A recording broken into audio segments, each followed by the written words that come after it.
review yet. So there's that. He is your manager. Yankees takes in the annual review. I don't think that's what they're there for. I'm going to be honest with you. A bad guy. Bad Didn't play well. Ludo will make that report say what it needs to say in order to accomplish the goal. I'll just send a text to the HR department where he called me a clown. He'll be like, I don't know if this is unbiased. Next one, Pat. Chris Carlin. There better be something here with somebody in that room who hasn't spoken yet. I'm waiting for that. But go ahead. What? Everyone's favorite moment of the day. Oh, no, who cares? No, we can't do it. No, today we need it. We need the Pistons. We need it. Why? They lost the Heat. Oh, well, okay. Well, even more reason not to talk about it. Chris Carlin tweeted last night, TJ greater than JJ. Not close in reference to TJ Watt and JJ Watt. But what is he talking about here? I don't understand how it's not close between TJ and JJ Watt. JJ Watt is a 3-time Defensive Player of the Year. He won 3 in 4 years. We're going to just pretend like that didn't happen. We're going to pretend like TJ Watt is all of a sudden blowing him out of the water and is a big runaway. I don't know what Chris Carlin's talking about. Do you realize how impressive it is that TJ Watt and JJ Watt could be used in the same sentence outside of the fact that they're brothers? Like, TJ Watt's career is so great that we now have the right to at least do the compare and contrast with his brother that was going into the Hall of Fame. Yeah. I mean, that in itself, I understand that the point of this was not that, and that Carlin is a great Steelers fan and wants to support his guy, but I do think he's probably objective to some extent in this. But the reality is, TJ Watt is so damn good that it is worth comparing to his brother. Yeah, one Defensive Player of the Year 3 times in his career, and the other one led the NFL in sacks 3 times in his career, and it's the first time that any player has ever done that, which is lead the league in sacks in 3 different years. Yeah, now those are guys first ballot walking into the Hall of Fame right there. No question about it. No question about it. Those are guys. Meaning who's not? Mike Tomlin. Mike Tomlin. Oh, my God. Coaches don't go in on the first ballot. There ain't any like him. Mike Tomlin should Bill be. Cowher. There ain't any 15 like years. He's better than Bill Cowher. He's better than Bill Cowher. They did the same thing. He's better than Bill Cowher. Attention football fans, the season's heating up, and that means it's time for jaw-dropping plays, spectacular touchdowns, and memories that'll last a lifetime. So if you're looking to grab the best seats for all the excitement, Vivid Seats is your go-to playmaker. With an incredible selection of tickets and a game-changing rewards program, Vivid Seats is your ticket to every thrilling moment. Don't miss out. Experience it live with Vivid Seats, the official ticketing partner of ESPN. Progressive presents Renter's MVP's Most Valuable Possessions. Today's MVP, Joe Fallon's bedroom mini fridge. Sure, this pint-sized chiller's max capacity is 3 soda cans, but what it lacks in stature, it makes up in cooling strength. Each beverage a perfect 37 degrees every time. And the 2 feet Joe walks to get a drink, priceless. That's why his mini fridge is today's MVP. Keep your most valuable possessions protected by bundling your renters and auto insurance with Progressive. Progressive Casualty Insurance Company affiliates and other insurers not available in all states.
7 o'clock in St. Louis. You are listening to TMA. It's presented to you by Brown and Krupin. Welcome to the Munganest St. Louis Acura. Munganest, Burkhardt, Alton Toyota. 7 o'clock hour. Timothy, Michael, McKernan, Douglas, Selvin, Vaughn, Martin, Joseph, Kilcoyne. I unfairly said Patrick yesterday, and I felt like that was probably more of Jackson's brand. And Jackson, of course, is anti-Irish Catholic. Whoa. That's Jackson Burkett over there. But I bet on Notre Dame this week. I had a brother named Patrick, and when I was born on St. Patrick's Day, everybody in the hospital said to my mom, "You got to name him Patrick." Already got a Patrick. Yeah. So you weren't that far off. But Great, that was great probably job, Tim. thank you so much. Great It's job. probably pretty offensive, though, that we're all Patties, and I don't like that. I think there was something more to it. Yeah, I agree with This you. Burke guy, I don't even know what he is. You admit it, kind of a mutt. Big time. Okay. Big time. That's Jackson the Mutt.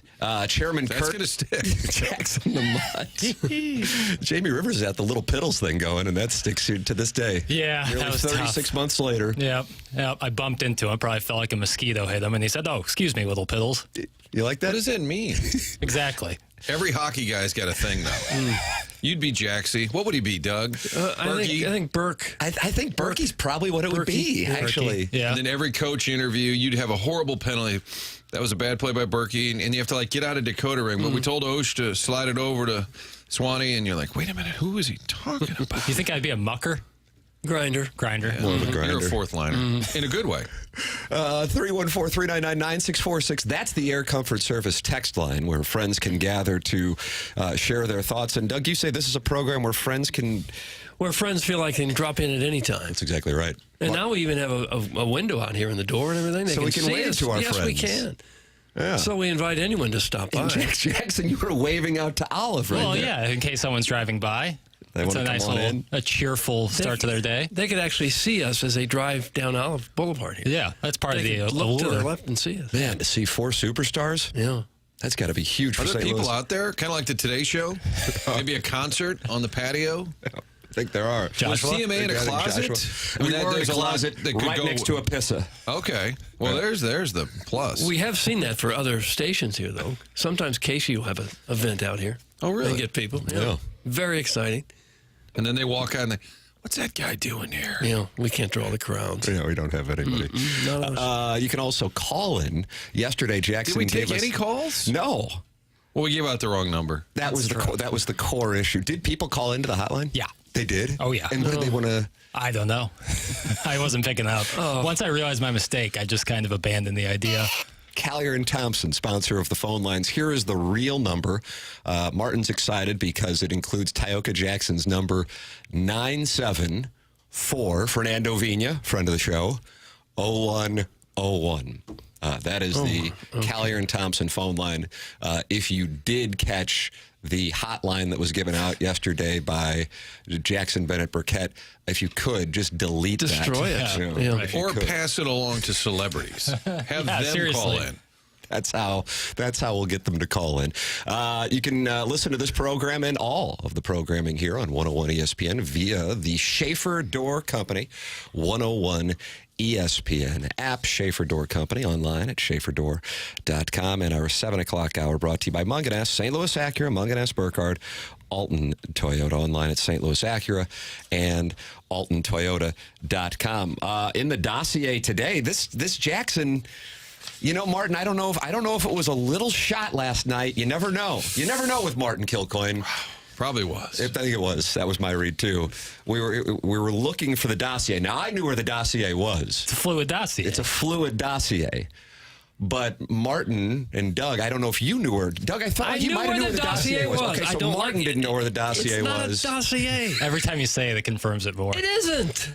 It's a packet. It's We're a little manifesting list. It's it a into rundown. existence. It's a rundown. It's a packet. I didn't realize the original email had many incarnations. I didn't know it would. And then I looked at it, and things were changing. It was like magic. I looked down, and I was like, that just moved. Well, you lit the fire. Yeah, look at this thing. So you can go back to that exact email over and over again. And it's going to continue to update. This is an organic dossier. Yes, really. Magic is number one. Magic clearly. is number one. The great Bob Hamilton. And Martin makes the observation at approximately 9 o'clock last night. The Dossier looks a little light. He did. And I felt like that was. Let's see how the young guy responds. You know, I was sitting there. I had YouTube TV up. I had the What were you watching? NBA. Well, I had the Dodger Yankee World Series game. Fox. God bless. Big night. I had the Giants Steelers. And then, obviously, Celtics and Bucks right there in the top right corner. Martin, this guy loves the association. I've noticed that. No, I like to get into it. And I was just sitting there relaxing, and I see the text, and I go, all right, you know what? This is a little test. Let me get my laptop, and let's start beefing up the Dossier. So as opposed to getting angry at Martin's text, you responded, and you filled out one hell of a dossier. Oh, I tried. It said 7:15, guys talk. And then 7:30, it said, guys talk. Open banter. Yeah, I thought... I think we need a little... What do you think about 8 o'clock? It says light vamping. Yeah, what in the world? Vamp till hard out. Buzz text in. How do you know that? You would just sort of assume that, right? Right, exactly. Yeah, so Pondorf sends filed tweet. That's at 8:52. Right, so that's scripted. Right, clearly. But I took that and I said, you know what? I'll do a little bit of work. We've never had any kind of organized rundown. So this is why... What in the world is happening? I'm learning on the go. So it'll get better in time. As will all things. Oh my gosh! This guy's a beautiful optimist. All things will get better in time. I didn't mean to get so existential this early. Yeah, well, that's why it's a dossier. Right. I am anxious to hear from John Mozeliak, who you had a chance to sit down with yesterday for the 2 Fox. We did a segment for tonight after the World Series. Always trying it's to going to air tonight. All right, I thought that would be a Sunday night special. Nice. Well, they said Tim will get the extended cut, but tonight coming out of the game, you try to have something that's related if you can. And Mozeliak did say during the postseason, baseball prefers that teams not make any news. Like if you're going to, I guess, I don't even know if you can legally trade somebody, but make any news. We're going to trade so-and-so. You don't announce it during the postseason. I'm really not supposed to do much, so let's keep it high level. I told him I had to Google high level because I wasn't sure in the baseball interview setting what exactly that meant. We've got some cuts. Are we ready for cuts, or is that is that later in the show? We're all wearing A's on our sweater. The C is on the Ladue grad Berkey over there. Wow, fourth line captain. I think not only we do it just a little bit later in the show. Yeah, there you go. But I think we do one clip in one segment and another clip in another segment. I did ask him about the persistent rumor that the team's going to be sold. And now that it's more current because you keep hearing it. He answered that question. We talked about the new direction, and I said, what kind of is it? Did he use the word rebuild? Reset. Reset is where we are. It's a reset. And what has Doug Armstrong been calling the blue situation? Is he called it a reset? Thing? No. Both organizations have been careful. I think retool. Both organizations have been careful to not use the term rebuild. And I don't think the Blues have been in rebuild mode, and the Cardinals are in confusion mode? No, I think that's what they're announcing. Like you said, can we clarify a little bit? Celebrate the confusion 2025. I asked him, what did Heimblum find that, maybe you didn't know all these problems they were having in terms of player development, his future, it is his last year, the ownership issue, just the fact that the number ones haven't worked out, the Walkers, the Gormans, that they have to work out for their model to work. But I think the clips that we have, and it'll be in the dossier because it's fluid. Can we get to one of them? My time is short. I want to hear this stuff now. We're going to wait for people. We got to get better at teasing, Doug. Welcome to the big time. I don't know if I'm going to be here 2-3 hours. But it's 7:15 in the dossier. It says, now I went in and changed Doug gets mad. It says, does Boone have to Scott Roll and Aaron Boone? And I went in and changed it because I had a feeling what our captain was trying to say was Aaron Judge. It was a typo. Did I say Aaron Boone? You did say Aaron Boone. Thank you, Doug. Thank you for the delicious validation. Well, yeah, I was. And I also noticed you spell a little bit like Dan Marshall. You've got a little bit of an issue with. Yeah, I'm a bad speller. Okay, Like world class bad speller. I didn't realize that. I can't spell squirrel. For the life of me. I can't spell squirrel. Squirrel. It's tougher than you think. R-R-E-L. 2 R's, right? You're looking at me. I don't know how to spell it. 2 R's. Where'd you go to Ladue? Yeah, that's right. I don't teach the kids how to spell squirrel. Known as Horton Watkins. It's a tough word. Martin's jotting down his notes. How often does it come up? Squirrel? Yeah. How often do you have to spell 2011, it was a big deal. That's right. Rally World squirrel. Series, pal. Thanks. Martin, how about this? You'll enjoy this because we just got a text into the Air Comfort Service text line. Again, 314-399-9646. Longtime TMA listeners from the Big HD2 have to adjust that text number. Guys, well done so far. Enjoy your day. That's from Rich with the nipple studs in full bush. So, It's been a while since I've heard him text in. You don't have to. That was not on the log. not on the dossier. Not on the dossier. I think it was Not on the log. It was on the log. Dossier. Yeah, I didn't print you the log.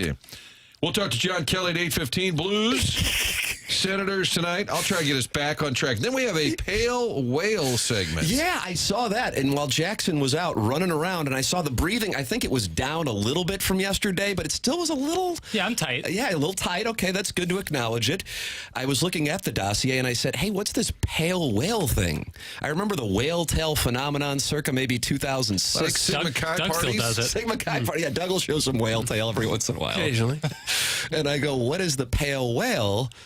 But why don't you define it, since, again, you have the C on your sweater? Well, I think when I hear something like white whale, that's like interviewing the top of the top. You find that to be offensive? Well, not necessarily. But so you like it. Interesting. This is a Moby Dick reference? Well, it's more like it's not Next tier, you're right. saying. Like I think we all like Stan Kroenke would be a white whale interview, but you're never going to get that. But what would be a pale whale interview? Like Demoff would be a pale whale, like close, Next but step not down. white. Yeah. Okay, and the premise was, I did interview John Mozeliak. I wanted to interview Chaim Bloom, and they said they don't really want him talking right now because he's busy. And they went, that's not what they said. I hope he's busy. I added that part. I'm just saying. Why is Chaim Bloom in hiding? That's what I want to know. Bloom! Come out of hiding, Bloom! So he was in this town soft. So he was not available. That was like Fest Slayton-ish. That was some kind of Slate-co. That was a combo of multiple angry guys on the radio. But I said, Chaim Bloom, I would love to hear from him. And I said, who are the list of guests that you would just love to get? And Jackson Burke over here extrapolated, how about a pale whale list? I like that. Yeah. Pale whale. So not necessarily your So white I can't whales. say Kroenke because I would say he's at the top of my list, although he'd be a bad interview, so maybe it's not worth getting. I loved the idea when it came across in the text right after you made the observation that the dossier looks a little light. Well, And then he went with that. Well, the funnier part was, and I don't mean to go too deep behind the curtain, Martin, but was Martin for the 30 for 30. Martin sending me the Mozeliak audio was kind of like Bob Woodward getting a tip from Deep Throat. Like I was late in the night, like trying to figure out how to download this audio. It came from a Nexstar account, which is our corporate ownership, and producer Roman sends it to me. I send it to Burke, and he says I need a password to get it. So now he has all of my email access. Oh, wow. So he's going to go through there? I was going to start sending off some emails. He's one of the plumbers now. Start letting some people know.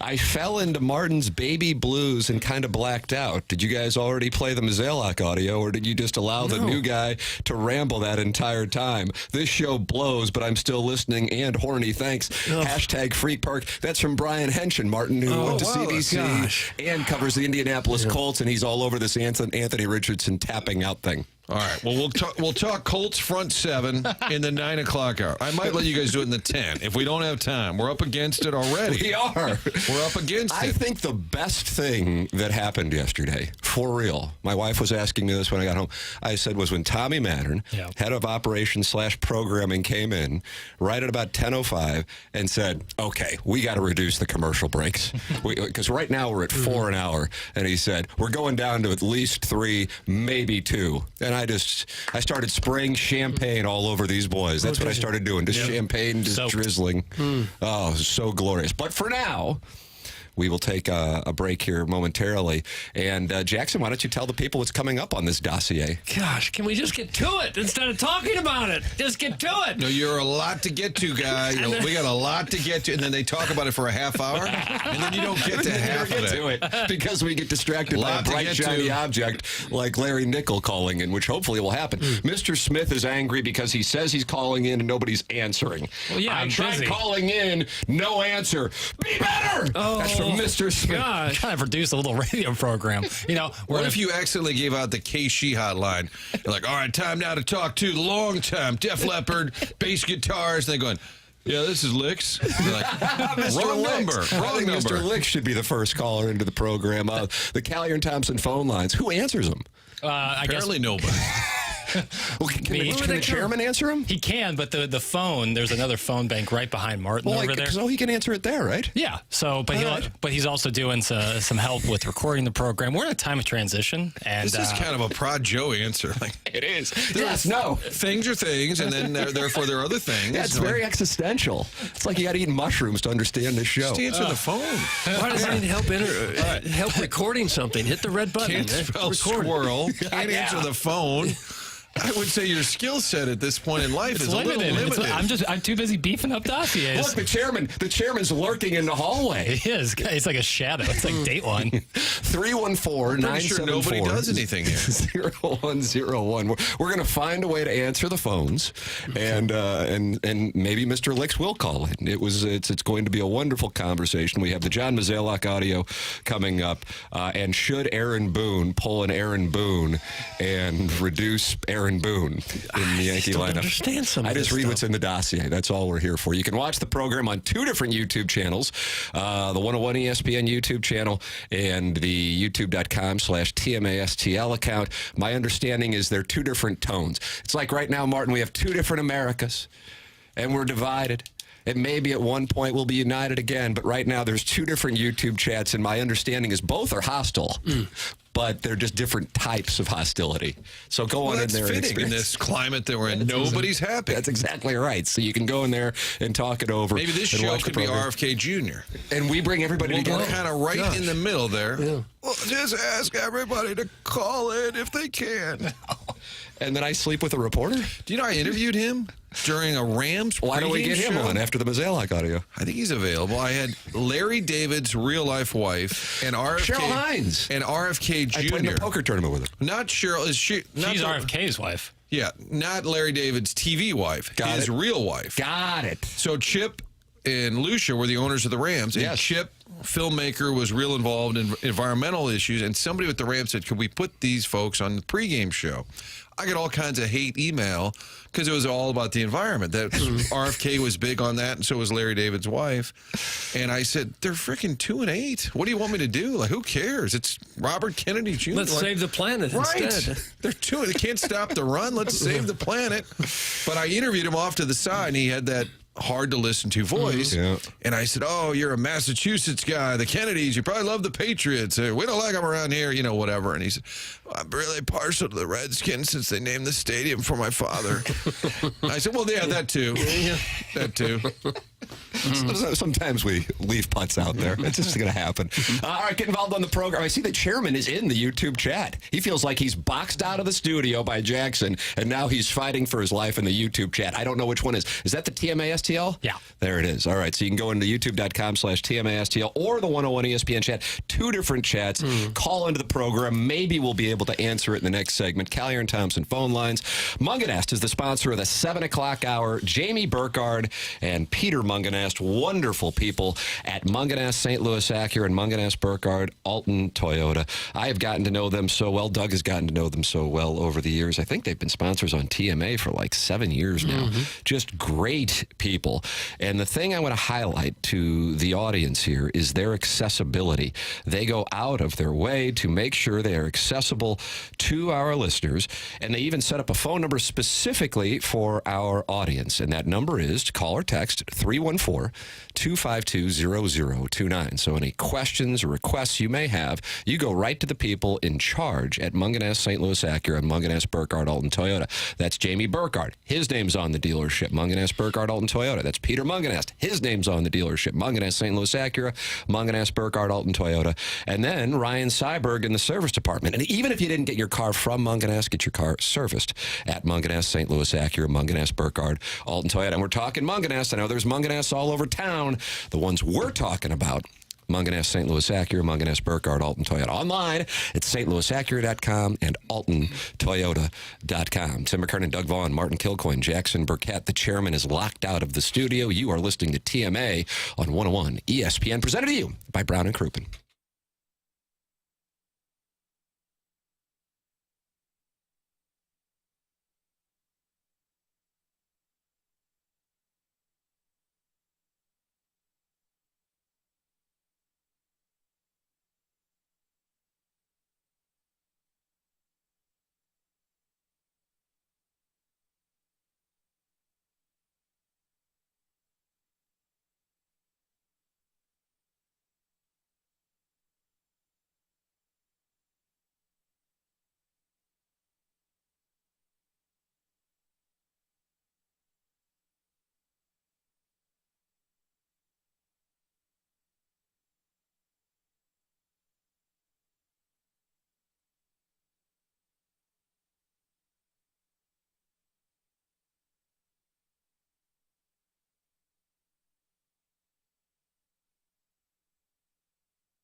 Welcome back to TMA, presented to you by Brown and Krupin.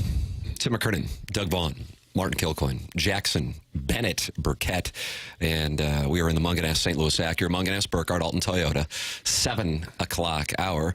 Guest-wise, John Kelly will be with us coming up in the Fisher Window and Door Store, 8 o'clock hour, as the Blues take on the Senators. Martin, you like a good schedule reading? Pre-game here on 101 ESPN at 5 p.m. Puck drops an hour later. Jackson always is watching and giving us his thoughts on the game throughout the course of the broadcast, so that'll be included. John Kelly's from Ottawa. Back home. Fun facts for no and tell. The capital of Canada. And Brady Tkachuk. How about that? You just get done. Very nice. Apparently, they hate where the team plays. You heard Kerber allude to that yesterday. Suburbs. They stay way out, so they spend like 8 days in Montreal instead. To avoid. Hey, Tom, Mr. Stillman, yeah, we're going to need a couple extra nights at the Ritz in Montreal. The boys would just like to unwind a little bit. Sure. Get to Ottawa. They can't find one hotel in Ottawa that's sufficient? I guess it's just in the middle of nowhere. They've all complained about it. Great to have Martin's voice back. I finished 3 times on my way to work so far. That's from Martin's pin cushion. That's it. That's it. Pin cushion. Let's talk about the Titans secondary. I think they're going to really be challenged this week. It's going to be a bounce back week after really being put to the test by the Lions. That's unfair to any team to take on Detroit. Nice. All right, so we hit it. Yeah. Martin just crossed that off his dossier.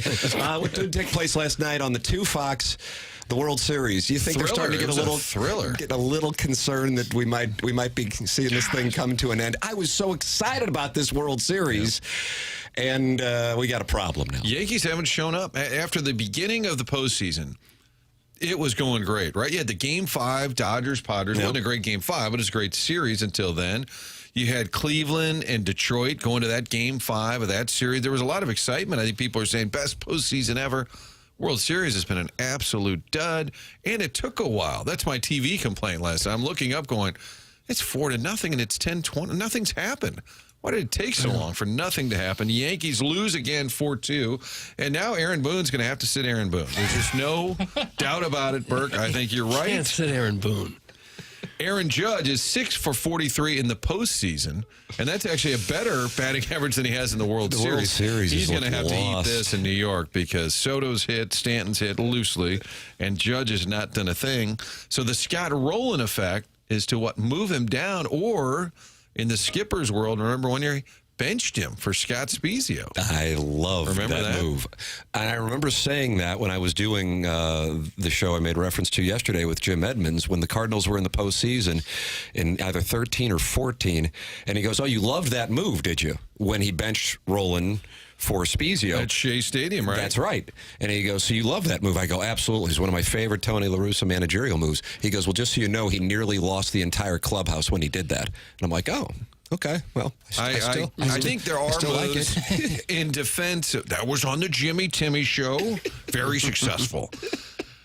I do think there are a lot of moves that don't happen or do happen because of personality, because of things like that, losing the room. And you wonder, why did they bring that guy in? And it's the vibe of the room, or they don't want to tick off the whole team. So I could see that, even though I think La Russa didn't care about losing the room, especially because if it had been Albert, he wouldn't have done it.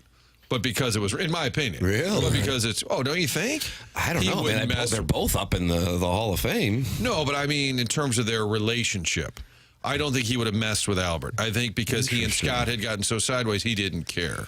I thought that's what caused them to get sideways. I think they were already, in my opinion, I think there was already a little bit of a riff. I feel like you're coming from a place of knowledge, so I'm going to stand down. That's where I'm coming from. That's my read. Doug, I don't know. My read might be bad. I started to wiggle. I felt like I got to stare down. Do you know more, sir? No, but you can't do anything with Aaron Judge. You can't move him. No. You can't bench him. So you don't like Jackson's question in the Dossier? No way in the world. This is he's coming off one of the best seasons anyone's ever had in recent years. And he's the captain. If it's your fantasy team, maybe you bench him. If it's real life, there is no way you embarrass this guy and alienate the rest of you can't do it. What about moving them down the lineup? You got to dance with who brung you. What about moving them down? I wouldn't move him down in the lineup. He's probably just as likely for the light bulb to go on and start hitting as he is to continue to strike out 2 times a game. You don't disagree with that at all. How about the Dodgers lineup where Tommy Edman could hit cleanup one night, and then he hits 9th another game? And I know they're analytically driven. Fluid. They have a fluid dossier with the Dodgers. Dave Roberts. And Tommy Edman will play second. He'll play center. Like, for being a huge budget team, they still are very analytically driven. And I guess that's the perfect math if you can do it. Yeah, and they've got the whole thing going right now. They've got the major league level, the spending, a report yesterday that they might go after Juan Soto. I mean, my goodness.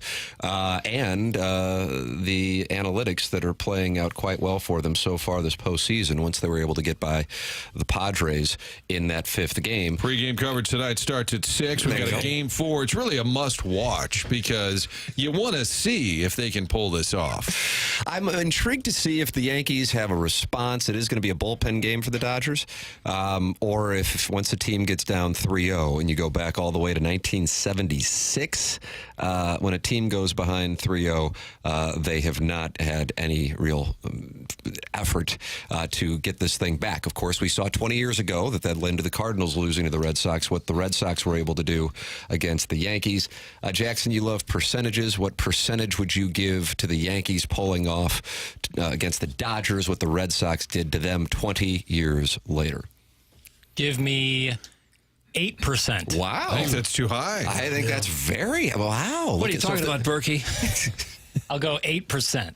That's it. I think run the table. I think 8 out of 100 times they win the series. 8 out of 100. Wow. That's what I think. Guy. I think they're just played so poorly this World Series that I don't know. That's kind of where I'm at. 8%. Okay. Hey, this guy's unapologetic. Now, after the game 1, the walk-off with Freeman, so it's hard to say the World Series has been terrible because of the 3 games. Yeah, the first one was outstanding. The second one wasn't as bad last night. Just being back at the Bronx. I know we're going to get to Fat Joe. We'll have that a little bit later. Apparently, that set the tone for a losing effort. Yeah, it certainly did. Oh, I went back and watched. I saw it in the log, and I went back to watch. I didn't see it at the time, and I just didn't understand what it was or what happened. Well, Ice Cube came out in L.A., and so this was New York's response. Right. I don't know if you recall at the Dome. I remember sitting next to Doug when this was going on. Martin, you may recall this, probably about 20 years ago. They had Ludacris come out all by himself at the Dome, and as you might recall, in the lower bowl, a lot of people would knit. And so the demographic, knit quilts and yell at people if they stood up on third down. A hell of an atmosphere. And so when Ludacris was out there, I was thinking to myself, I wonder how the people who enjoy constructing quilts are enjoying Ludacris right now. But they kind of set Ludacris up to fail because he's just out there performing on the microphone with that incredible audio they had in the Dome. And it was so awkward. And I remember Doug going, what is this? Right, how about that? And so last night, I'm watching Fat Joe out there before the game, and I'm thinking, boy, why'd they do this to this guy? Oh, my God. It was horrendous. It was the worst thing I think I've ever seen on a baseball field. First of all, that's a bad stage. Shot at Tino Martinez time. And he started out cussing. They had to cut the mic. Really? Yeah, they had to cut the mic. And then he throws the mic down at the end. Who likes that? They were able to find a couple of fans dancing in the crowd. I saw one lady. And she awkwardly pointed at the Jumbotron as soon as she knew she was on. Most were like, what are we looking at here? Yes, Jazz Chisholm seemed to enjoy it. I think he had some feedback issues. I don't know the track itself, so I wasn't clear on what it was supposed to be. You're a Fox rights holder. But I'm saying it felt like there was some audio issues where he was talking over himself. It was kind of lip sync, but it wasn't. It just fell flat. Whose idea was something like that? I get it's the response to Ice Cube, and it's a bad stage. You're all alone on a baseball diamond where they're about to play a World Series game with your Timberland boots, walking on the mound. People aren't into it. The song was relevant 6-8 years ago. In between that, and also Fat Joe lost a lot of weight. He can't walk. I don't know if he's got like the Kenny the Jet Smith knees, where he like walks with his knees touching. It's a really I didn't even notice that reference. It's like was not aware of it. But the least of the concerns I had was his knees. I didn't care about his knees. He can barely walk. He's pointing to the crowd. Nobody's into it. It killed the mood. People were saying it killed the aura. What if he just came out and said, "What's up, New York? Let's do this"? And I think that would have been okay. Would have been fine. But it was a 4.5-minute song. It went forever. It felt like people were looking at their watch like, okay, let's go here. We got a ball game. And was it Fox or was it a Yankee thing? I don't know. A lot of those are sort of in concert where Fox says, put Ruben Studdard out there because he's on American Idol. Who said we need Fat Joe? I don't know if you recall this. It was Game 4 of the 2013 World Series. Oftentimes, St. Louis has maybe the B list of the artists when the Cardinals would be in the World Series. And they had Rascal Flatts perform before the game. And producer Joe, longtime producer on TMA, dating back to 2004 to 2013, said the Cardinals will never win another World Series because they have brought Rascal Flatts out. And I have to tell you, producer Joe might have been Nostradamus. Well, so far, he's on it.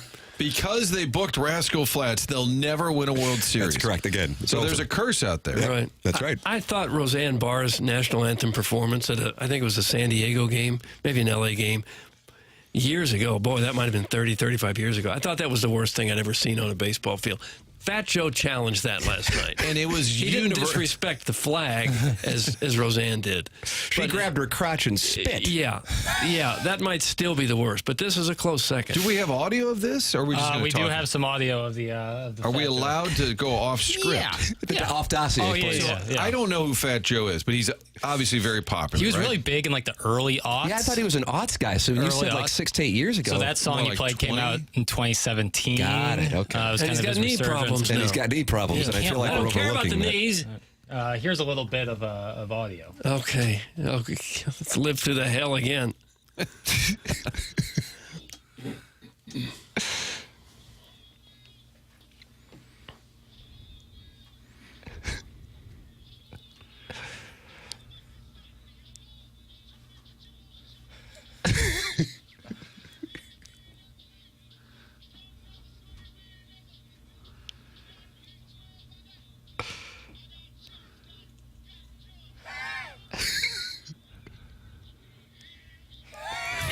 He did, and at the end of it, unbelievable. And I get it, he's hugely successful, but at the end of it, you're right. He spikes the mic as if, I just did that. He did. He threw it down into the turf. And you have all these corporate, like guys from Citibank, and who's that? I don't know. Apparently, his name is Fat Joe. And he's got knee problems.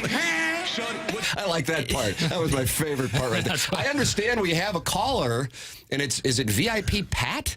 Or is it Pat Sullivan, who used to own the Patriots, I think? I think both can be true. Oh, okay. So this gentleman owned the New England Patriots, sold it to, was it James Bush Orthwine, who was going to move the team here? Yeah. So this program only reaches the elite Well, of that's the what elite. happens when you give out the hotline. Then former NFL owners just start calling in. 314-974-010. I don't think 101 historically has taken live calls. No. Oh, so this is... Yeah. All right. Do we have a delay? Welcome to the market disruption. Oh, good. All right, here we go. Good morning, VIP Pat. Good morning. Actually, I won the Heisman in 1972. Oh, that's right. with War Eagle? Auburn quarterback. War Eagle. Also a Patriot, I believe, right? Played for New England? It's all full circle. Right. I went to Canada. I guess you believe this stuff, don't you? Yeah, sure.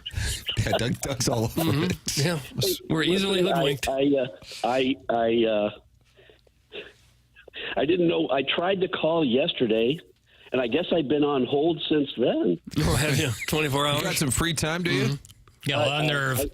I guess. I don't know. But, I kind of tried to follow yesterday on the fan page to see. Martin, are you on the TM? Hold on 1 second, VIP. Number one, I think they're mad in the YouTube chat because I see aux over and over again. But yeah, that's a copyrighted song. I can't play that on YouTube. Oh, I see. But they can hear VIP Pat. For sure. / Auburn quarterback. Well, they couldn't hear Fat Joe. Right. Oh, what a loss. Copyrighted. Wow. Doug's not happy about that. That there's a number of places where this program is destroyed, but one of them is the TMA quote unquote fan page, and it's on Facebook. Are you on Facebook, Martin? I'm not. I've heard of it. So anyway, go ahead. So the listeners can join. Jackson is the moderator. So you all of that was to say that Pat Sullivan, former Heisman winner, who's on the phone, was on the fan page. I guess that's what he's saying, and I wanted to, as you said, there needs to be a little glossary. This show has been on for 20 years, but it's been on hard to find places, so to speak. Well, Jimmy, if we could just, get a ham radio, you'll be just fine. We'll get a sponsor for the radio. I mean, it's what my father's going to sound like in 20 years. So VIP Pat, I was just trying to keep people up to speed. Oh, he hung up. There's some new listeners. After 24 hours, it was that. Go ahead, VIP Pat. It's context. You have to give context. Right. If you haven't, Martin, you've kind of been away for a little while, and sounds like I had a drinking problem. You were in jail. Been away. I'm like Steve Bannon. I'm back now. Went off to college. we need to bring you back up to speed. And so, anyway, to go back to the fan page thing, since I couldn't listen past about 9:30 yesterday, I kind of dropped in, cycled out, cycled in with the fan page, and people were absolutely losing their minds about this break thing. And for criminy sakes, it's the first week of the season. Oh, there you go. Come on, Skipper. And can I say something to Pat that might be offensive, but Pat, you sound like you might be a little older than some of the other folks on the fan page. Can I ask how old you are? Well, I cannot divulge my actual age because I'm in a witness protection. Fair enough. Sure. And once again, the anti-Irish thing comes up. Our listeners, but I am an old. Okay. Oh, I'm good with it. I can use that as a promo. I just felt like maybe a little, and I like it. I support Pat. I'm glad that he called in, clarified, and was on hold for 24 hours. Pat, with regard to the breaks thing, all of us on the program Which were is thinking... ironic because we're skipping one as we do this. Yes. Well, I think we're skipping two, actually. We were thinking the same thing. I mean, it wasn't something that we were necessarily excited about, but we also knew going into the show, for context for the listeners, because I don't think any of us are really active on social media. Not this weekend. But that this is something that's going to change, and we knew that going in.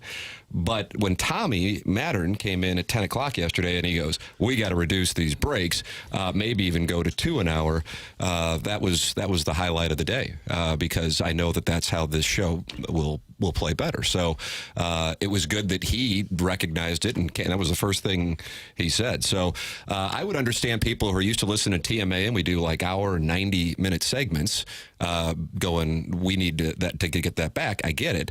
But fortunately, management on their own recognized that the break situation will change, and so it's going to. And to Jackson's credit, the podcast, I'm told, is all of they smush them all together. That's what they do in 101, So when you listen, it'll be uninterrupted. Yes. Yep.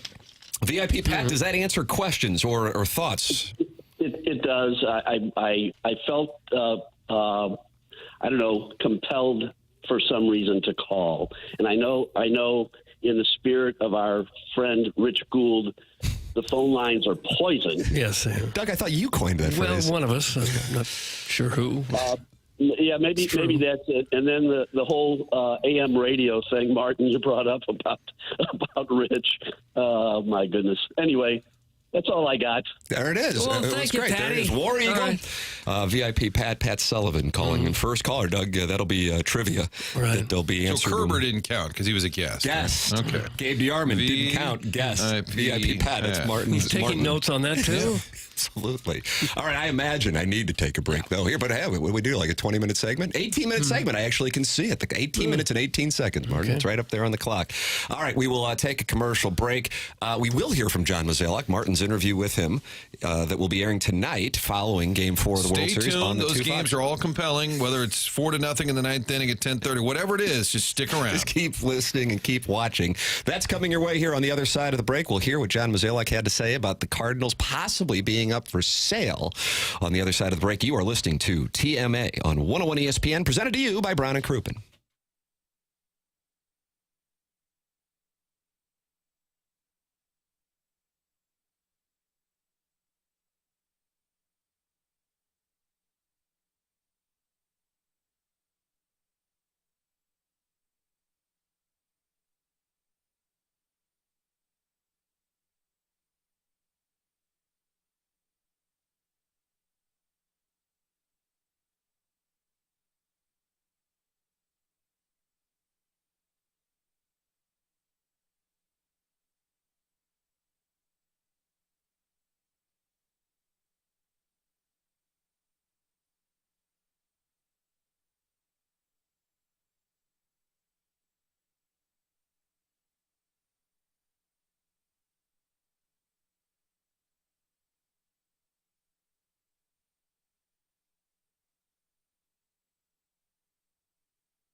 This is Action Jackson with a Sports Center update driven by Johnny Londoff Chevrolet and Johnny Londoff Autoplex. The Dodgers defeat the Yankees last night 4-2 to take a 3-0 World Series lead.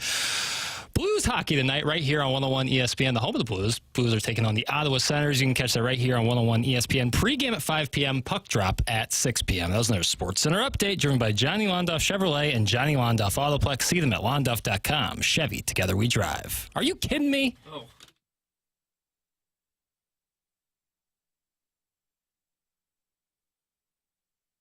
Welcome back. It's the Morning After, presented to you by Brown and Krupin. It's the Mungan St. Louis Acura, Mungan Burkett, Alton Toyota, 7 o'clock hour. Tim McKernan, Doug Vaughn, Martin Kilcoyne, Jackson Burkett with you on the program. The chairman is answering phones.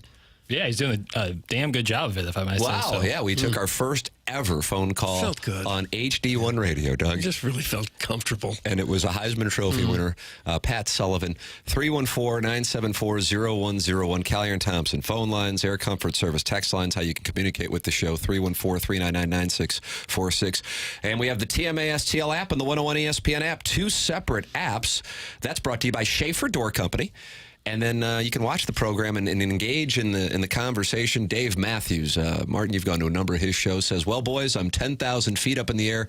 Time to sky pig and listen to some TMA. How about that? He's in the YouTube DMB's chat. on board? DMB's on board. He's on board.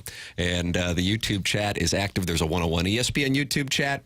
And then there's the TMA YouTube chat. So you can find out which one's better for you. There's 2 different channels. Mm-hmm. Martin, are you familiar with sky pigging, what that's all about? I am not. No. I just looked up and somebody said, it went away, but it was the list of morbidly obese rappers or something. They were having a discussion. The conversations that go on simultaneously with the shows, this is what I've learned on both TMA and Balloon Party, are potentially much better than the shows themselves. Yeah, it's good stuff. So it's kind of like the Manning cast. They're listening, but they're having their own show at the same time. That's right. They're having Belichick on. That's right. Yeah. I have looked at the dossier, and it looks like so far we haven't gotten to about half the stuff. Why aren't we getting to this? There's a John Sterling call we didn't get to. Well, yeah, what Sterling got. Jeff Passan and Michael Kay we didn't get to. Yachty's managing, we didn't get to that. Some Illinois thoughts, we didn't get to that. So far, we're off and running. I know, but there's a lot of show, a lot of meat. I do want to play this John Sterling call because he might be surprised. What's he calling? He was duped by a well, the man's 84 years old. Yeah, Jackson hates the Irish and older people. It's just unfortunate. I praised Lee Corso yesterday. All right, here's this John Sterling call. All right. And the breaking ball, there it goes. Deep left center field, and Kay Oscar is there to make the catch. Oh, did I get fooled on that? What with that swing and the ball majestically going to left field, Susan, I actually thought it was going to be out, and it wasn't close. That's good self-awareness. He owned it. Yeah, he owned it. I mean, it was shallow left field. I mean, Hernandez didn't move. Like, he just stood right under it and caught it. It was nowhere near. It's hard to step away when you got a job like that. I thought he did step away. That's He why did for a while. He did, yes. They brought him back for the series? No, he's back much of the year. He called a number of games. He's called the entire playoffs for them, for sure. And Bob Uecker's now 90, I think. He's still pretty sharp, I think. Yeah, he was calling. He called the last out of their season. Yeah, he's John Sterling. I recommend if you're not driving and you can watch him. A foul ball gets hit to him in the booth and hits him, and it's unbelievable. Like it's crazy that he just came right back. Elderly abuse. It is alarming to hear this. I wouldn't mind HR pulling you aside and saying, "Hey, we got to be the anti-Italian, the anti-Irish, and the anti-old thing." Yeah. That's what I'm noticing.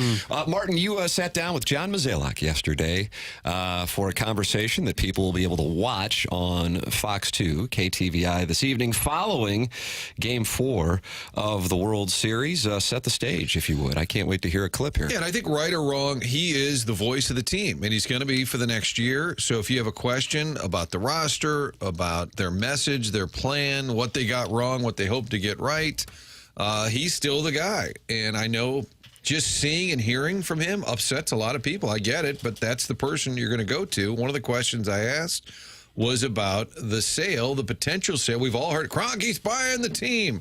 I get texts twice a week from people who are sane people. Hey, I just heard it. Where were we at the Village Bar? What do you mean you just heard it? Where were you? I think MLB owners, the GM meetings. Oh, I just heard. That one's going around for you. They've always said the DeWitts are going to sell. So I asked Mo, and in fact, in the question, I said, we've heard it for years, including Mike Shannon. Remember, word on the street, which is my new thing. When I don't have a good source, I'm going to teach the kids this at journalism school. You just say word on the street. It's not a long answer, but this is what John Mozeliak had to say. As you and I know, we've spoken about this offline, but I think I would know if they were being sold, but I do not believe they're going to be sold. I hear those rumors as well. I recently spoke with Bill. I did not get any indication that this team was going to be sold. Again, I think he takes great pride in owning a baseball team, and I think he wants to continue to do so. And I do think the DeWitts plan on keeping it in the family. I think it's sort of like the family legacy. There was a Dave Stewart rumor going around recently, the owner at Worldwide Technology. And I can't find any truth to that. Maybe somebody threw it out there. I could see him buying a piece of the team. Maybe. I have no idea. But it has persisted from day one. Remember? Oh, they got such a deal. Oh, they got those garages. They're going to sell it. And they are sitting on a gold mine. But I would also argue it'd be the worst time to sell. Attendance is down. TV rights, all the money. Downtown St. Louis's current situation. Yeah. Is there a succession plan in place that has they been have discussed? not talked about it. Billy DeWitt III is the team president. He would be the likely heir as chairman. It's his family. He does have a brother-in-law who's involved somewhat, who I don't think is in St. Louis, who's married to a DeWitt daughter who could be part of that structure, I think, but they've never really come out and said it. Is it fair to say Bill DeWitt III becomes the chairman, or do you think there's a possibility? That's my assumption. That's what I'm working on as well. Yeah. I think that's a fair, that brother-in-law potentially could be part of that, but I think that's what we all assume, but they've never really. It's a little awkward. You say, hey, Mr. DeWitt, you're doing great, but you're getting older. Maybe Jackson's the guy to say it since he's an ageist. He could probably broach that topic I'll take that geezer down. Oh, stop it, Dale. He set me up. Wow. So they have not really spelled anything out. And I don't know, do you have to? How old's Jerry Jones? 80, 81, maybe? Yeah, something like that. I think I'm going to take the over on that. I think I'm going to go over. So does he have to come out and say, when I die, Stephen will run on? 82 shipped it. Nice. A lot of it gets down to, taxes. That's what got Georgia Front here with the Rams. Yeah, you were talking about Chip and Lucia. That was a huge thing. That was the big part of it, right? No, you're right. So as a fan base, that stuff sort of behind the scenes, the money and all that, I think all of it is what I had always heard, and at this point it doesn't matter, but that Georgia would, borrow money against the equity of the team. If you own a pro sports franchise, you could go to the bank and say, it's worth $1 billion. Can I have $20 million? And they'll give it to you because they know at some point you'll pay it back. And apparently there was a lot of debt related to that. So the main thing is, I don't think they're looking to sell. And the irony is, people were always afraid. Oh, they're going to sell. I know they're going to sell. And now people are like, oh, please sell. Yeah. Isn't it crazy how it's shifted dramatically? Well, I think the DeWitts have probably been the best owners of any team that St. Louis has ever had. I can't imagine any sport where they've had a better long-term ownership group than the DeWitts. Shot at the Bidwells, it sounds like. Well, yeah. Look what they've done. They've tried to build up part of the city. They've produced competitive teams for a couple of decades, a couple of down years here now, but, that happens to most teams. I don't know how you could get better owners than the DeWitts. I can't speak to pre-like 82, but in my lifetime, I couldn't agree more with you. I really share that opinion.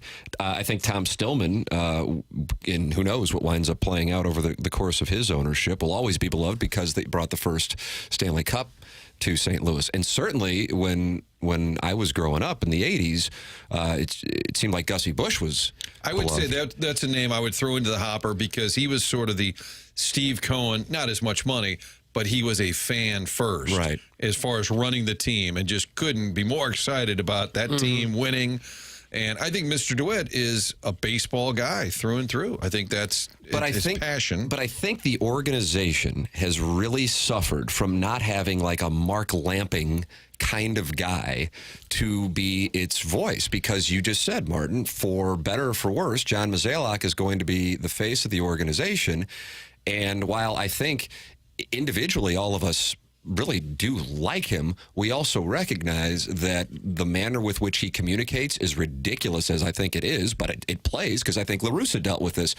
The manner with which he dresses, La Russa dealt with he drinks wine, won't eat meat. You come to St. Louis, you're coming off of the Whitey Herzog era. He's drinking, Bush in a boat with Jack Buck and fishing.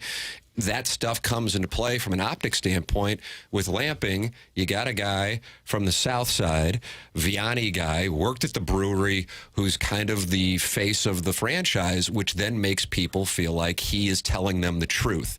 And even for an organization whose track record has been nothing but commitment to St. Louis and the team, I don't think that they have had a face of the franchise that fans have trusted lately, and I think they've suffered for it. And if nothing else, multiple voices. So like Lamping would be over here, then LaRousse would be over here. And then Jocketty. I think you heard from more people. And now it sort of funnels through Mo. And people don't necessarily like or trust him in the fan base right now. And that's a problem for a business. And a lot of it is, as you're referencing, I think is just tone and dialect. And Mo is not an East Coast Ivy Leaguer, but people see the scarf and go, well, that's a bad question. And they get this, they've got an idea that he is sort of this Ivy Leaguer, which many of them now are from Yale. That's the new thing. You got to go to Yale to work for the Cardinals.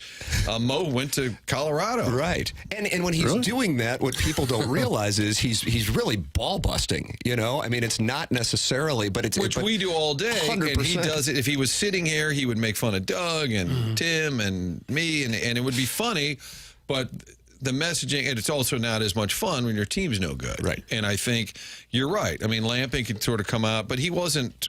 It's like when Billy the Third talks, he's not going to break down the roster. That's just not his job. Lamping would weigh in a little bit, but he wasn't the, quote, baseball guy. But they do have a messaging There was issue. a time, and I think it was around like 2018. You remember the picnic table at spring training, Martin? Oh, glorious. Yeah. Absolutely. So we were doing that all the way up through COVID, and I think it was 2018, and Mzalek was joining us at the picnic table, and I said, hey, the fan base is really irritated by what they have seen here recently, because 16 and 17 were disappointing. 15 ended in the NLDS with a 4-game series loss to the Cubs after a 100-win season.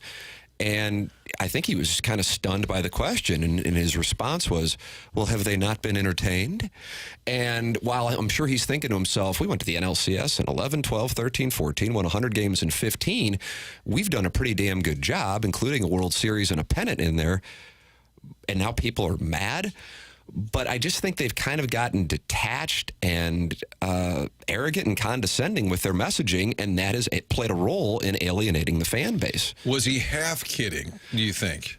Knowing he's a little bit of a smartass was a little I don't know bit, on that one. Maybe not. I don't know. I don't know on that one. And again, like I said, we do like him, which is probably an unpopular thing to say. I really do, because I do enjoy the sarcasm and the smartass stuff. But I think overall, this isn't just Mzalek. The messaging from the chairman, from Bill DeWitt III, and from John Mzalek have been poor.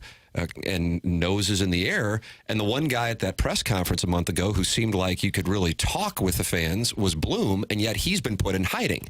So I think that's a miss. No, that was a huge miss. I said it on TV. I did a commentary and said the press conference should have been Mr. DeWitt saying, I'm here with Chaim Bloom. This is the guy. He's studied everything about us. Here's how he thinks we can improve. Here's what we're going to do. Later this week, Ollie and Mo will do a season-ending wrap, all your questions about the offseason. But for now, Chaim is going to tell you how we're going to lead things into the future. I wanted to ask him about his Boston experience. Did you trade Mookie Betts because they made you? I need to know. Yeah, what happened there? And what did you learn in Tampa that you couldn't do in Boston or that you wanted to do there? I would love to know more about his background, but for now, I think they just want him to kind of get his job done, and then eventually, I guess it'd be exactly a year from now, he'll become the president of baseball operations. The man doesn't even have a title. I believe he's the special I think he's 1099 right now. Well, the new guy, Serfolio, is the director of player development or one of those, but he's the assistant GM. There is no GM. Hi, so he's the assistant to the invisible man. GM. I did ask Mozeliak off air. I said, who's the GM? He said, I am. And I said, okay, so. Put a Town Gersh because he wanted to work on special projects? Well, I don't know, but I said we can't have an assistant GM when there's no GM. If we don't have a GM. So there you go. There's some clarity. There's some you clarity. wanted clarity, pal. There you go. It's 8 o'clock in St. Louis. We close out the Munganess. St. Louis Acura, Munganess, Burkhardt, Alton, Toyota. 7 o'clock hour. John Kelly going to join us coming up in the Fisher Window and Door Store. 8 o'clock hour as the Blues and Senators will get underway here on 101 ESPN at 6 p.m. pregame show. 5 p.m. Tim McKernan, Doug Vaughn, Martin Kilcoyne, Jackson Burkett with you on the program. You are listening to the Morning After, presented to you by Brown and Krupin on 101 ESPN and the 101 ESPN and TMA STL YouTube channels.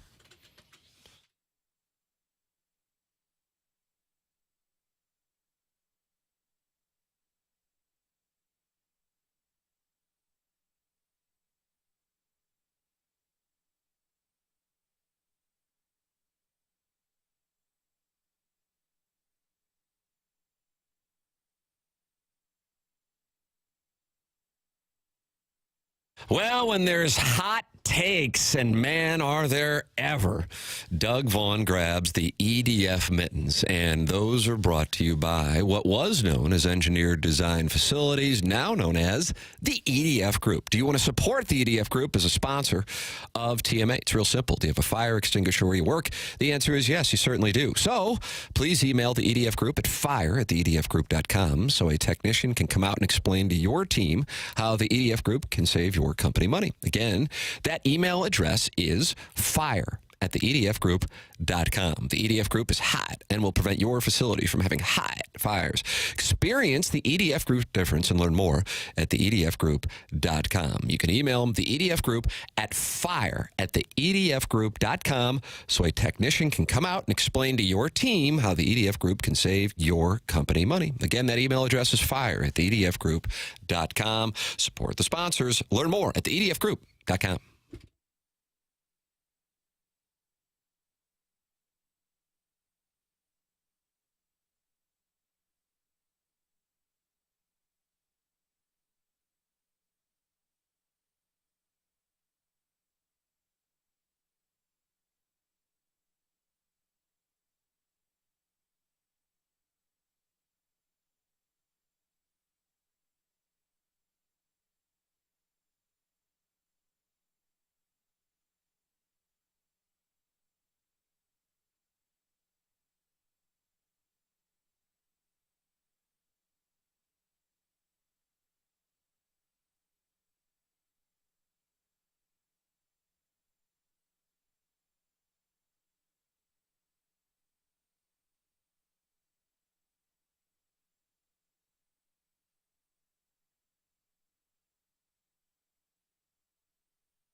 Welcome back. It's the Morning After, presented to you by Brown and Krupin. Welcome to the Fisher Window and Door Store, 8 o'clock hour. Timothy, Michael, McKernan, Douglas, Elvin, Vaughn, Martin, Joseph, Kilcoyne, Jackson, Bennett, Burkett with you on the program. John Kelly going to join us coming up at approximately 8:15.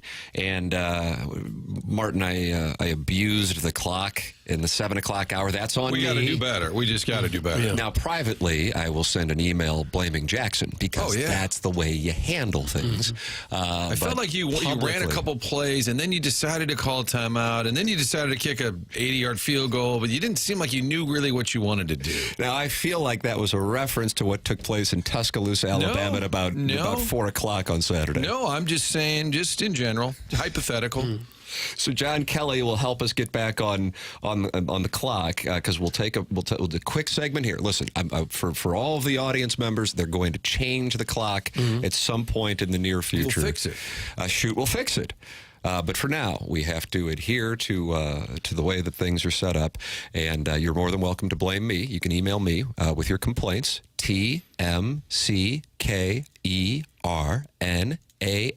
N is in Nancy. You like that? That's from Wheel of Fortune. Write that down. You like that? Yeah, you can use that. Can you give your home phone number too? Absolutely. Alternate email, timsanass. That's my AOL. T. McKernan at InsideSTL.com.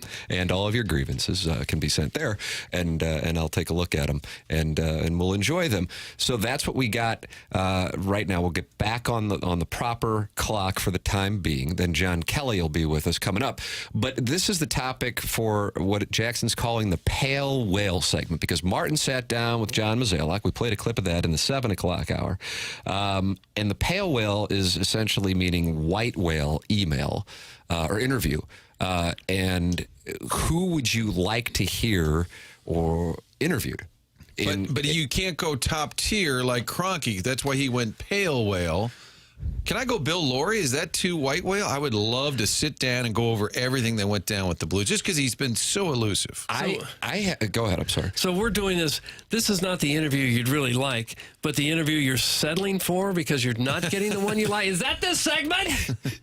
Well, Kroenke's on the list. I mean, for sure. Kroenke.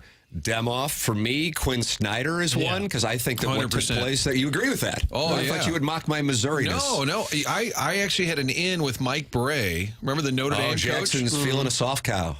Mike Bray, Notre Dame coach, was at the MAC a couple years ago. He's on the Atlanta staff. He's with Quinn in Atlanta now, and I talked to him for a while. Mike Bray was a great guy, a lot of fun to talk to, and I said, you ought to help me get Quinn on the radio. We should do it. He goes, he'll do it in a heartbeat. I said, yeah, I wouldn't say not when he hears it say a heartbeat. But I said, what? He goes, I'm going to talk him into this. That's a great idea. And then it never happened. Didn't really go anywhere. So who are your suggestions? Air Comfort Service text line 314-399-9646. And we'll see what we can pull off here on the program and who we can get on or bring in, whatever the case might be. Pale Whale, the ideal interview. Who would you love to hear interview? I have one. What do you got? How about Mike Schilt? What happened when you got fired here? I don't know if you're going to get the answer, but you certainly can ask. Wouldn't you like to know? Maybe a year or two down the road now, he might come clean with everything. Well, and I will say, in defense of the Cardinals, and I've said this all along, the one thing about the Schilt firing that John Mozeliak said, if he wants to tell you why we fired him, we're okay with that. He said that on the Zoom call when we were all on. I think it was when they hired Marmol, and they had to circle back and kind of clean up the confusion, again, messaging. He said 100%, if Mike Schilt wants to tell you why we fired him, we're okay with that. Well, that's a pretty powerful statement. Yeah. I've repeated it many times because I've always thought, well, that's intriguing. I still want to hear it. That means the Cardinals are saying we have nothing to hide, but we're not going to say it. Wow. Have you not heard that? That is. I honestly had not. It's kind of like the Kroenke's buying the Cardinals rumor. It's like, there's something there, but nobody will say what was really going on. We got a break. John Kelly's going to join us on the other side of the conversation, and then we will have the Pale Whale segment. Your text on who you would like to hear interviewed on the program, or just in general, coming up in the Fisher Window and Door Store 8 o'clock hour. This is the Morning After, brought to you by Brown and Krupin on 101 ESPN.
Welcome back to the Morning After, presented to you by Brown and Krupin here on 101 ESPN. Tim McKernan, Doug Vaughn, Martin Kilcoyne, and Jackson Burkett with you on the show. You can watch the program on YouTube. There's a 101 ESPN channel and the TMA STL channel. And one chat is not real friendly, and then another chat is even less friendly, is what I've been told. Yeah. So, Doug, pick your poison. Well, we're sensitive too. When you say something bad about us, really hypersensitive. It sticks with us for years. What's the origin of pick your poison? Was it somebody about to be put to death and you had to pick your poison? Probably. You want to be hung or have your head chopped off? I thought there was poison involved. Oh. Or poison. I'll research. It was a three-way choice. Jackson's currently looking for the answer to that. Send your emails in for our Design Air Heating and Cooling email today. Comes your way at 10:45. Martin, yesterday, Buck Swope got the first ever win on HD1 in the Design Air Heating and Cooling email of the day. Right now, it is our pleasure to welcome to the program on the Callier and Thompson phone lines as the Blues get ready to take on the Senators tonight here. Puck drops at 6 p.m. Pregame show, 5 p.m. Ladies and gentlemen, John Kelly. Morning, JK. Hey, Tim, how are you guys doing today? Wonderful. How are things up in Ottawa, the hometown? Not bad. Normally we come in, there's a foot of snow, and it's, 10 degrees. But it's a nice day. It's a nice fall day with the fall colors, and excited for the Blues game tonight in Ottawa. They got to get back on the winning track. Hopefully they can. Your old stomping grounds, John, right? Ottawa guy?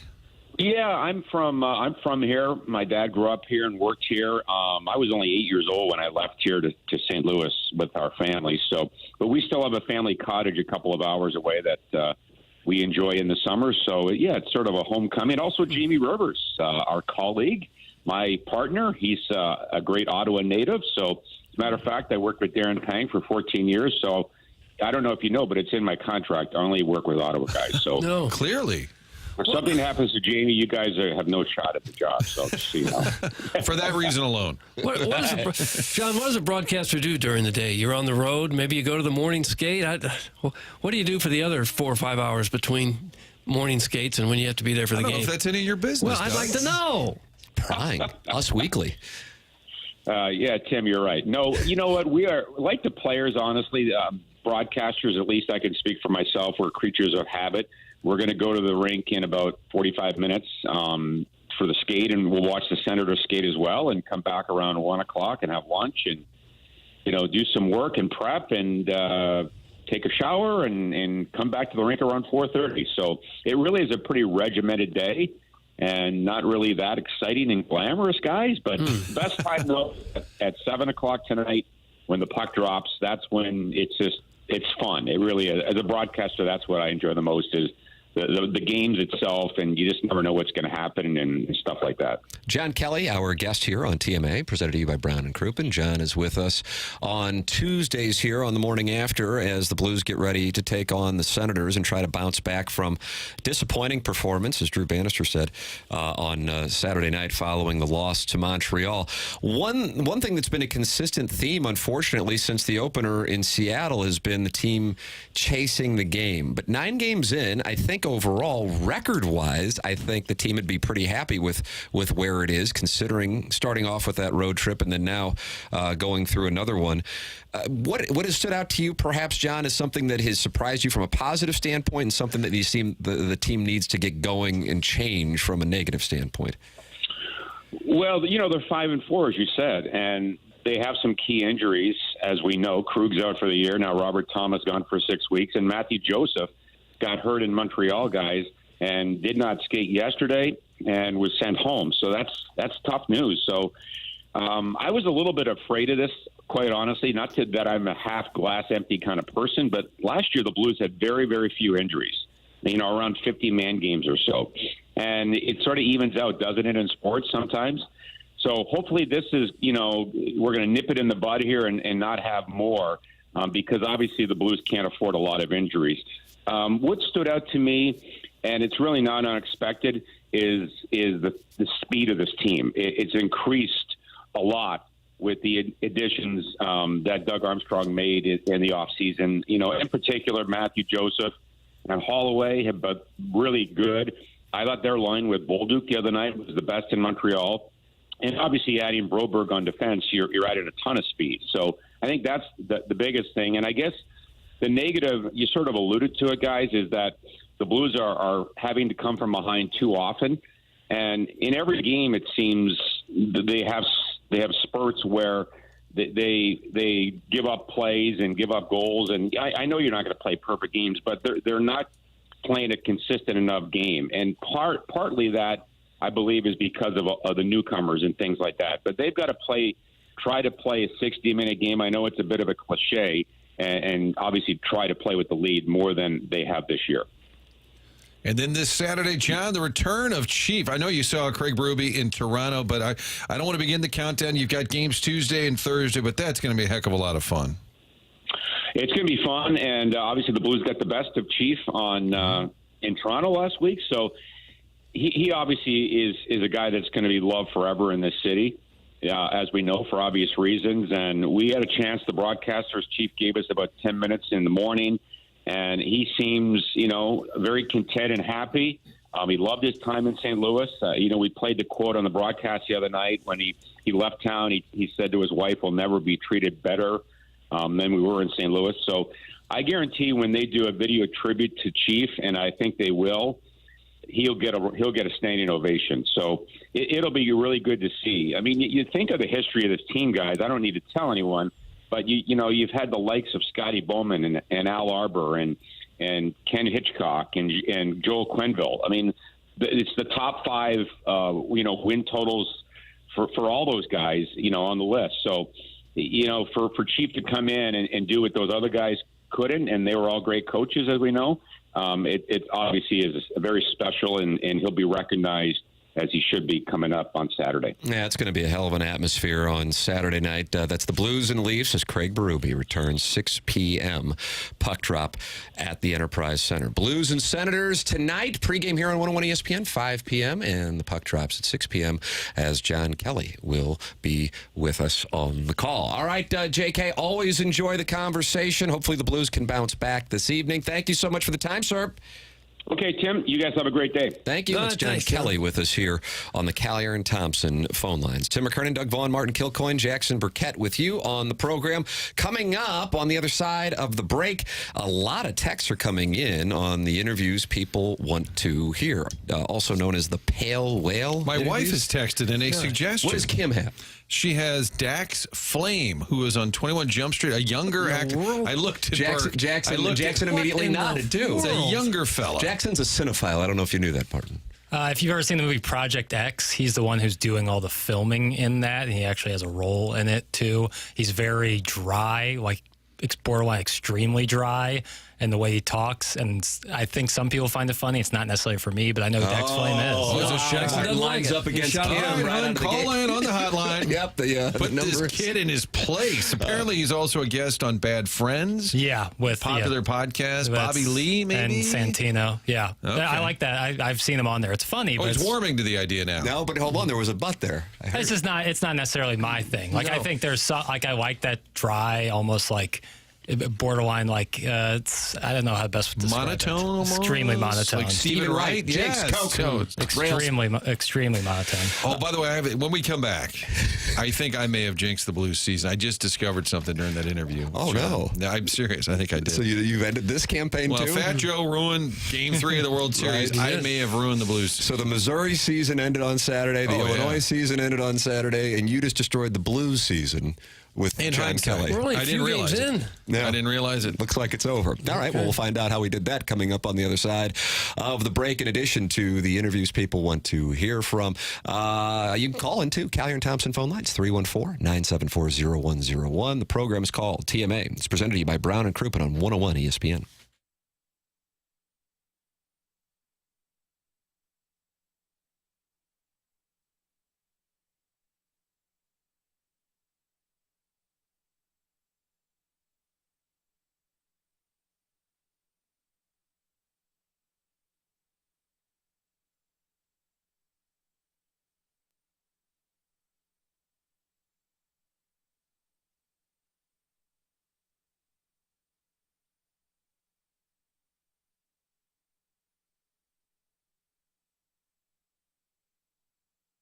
Hey, the sponsor of the app here on TMA and throughout the day on 101 ESPN is Schaeffer Door Company. That's Schaeffer Door Company, and they're online at schaefferdoor.com. Now, Schaeffer can be spelled a wide variety of ways, so let me get this one for you.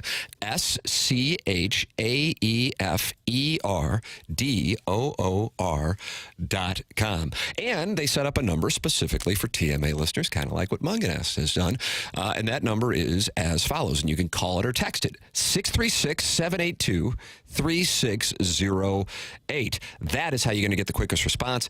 It's Schaeffer Door Company, sponsor of the 101 ESPN app and the TMA STL app. I've gotten a chance to know Jason Gosrow at Schaeffer Door Company, and they run a tight ship. Doug had an issue with his garage door, and they came out and fixed it quick, fast, in a hurry. When you hear that spring break, the garage drops to the ground, you're like, who do I call? The answer is Schaeffer Door. Go online at schaefferdoor.com or call or text the number they've set up specifically for our audience, 636-782-3608. It's Schaeffer Door.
This is Action Jackson with a SportsCenter update brought to you by Saliga Heating and Cooling. The Sacramento Kings defeat the Portland Trailblazers. Oh, come on! 111-98. DeMar DeRozan with 23 points for the Sacramento Kings. Light the beam. That was another SportsCenter update brought to you by Saliga Heating and Cooling, an independent American Standard heating and air conditioning dealer.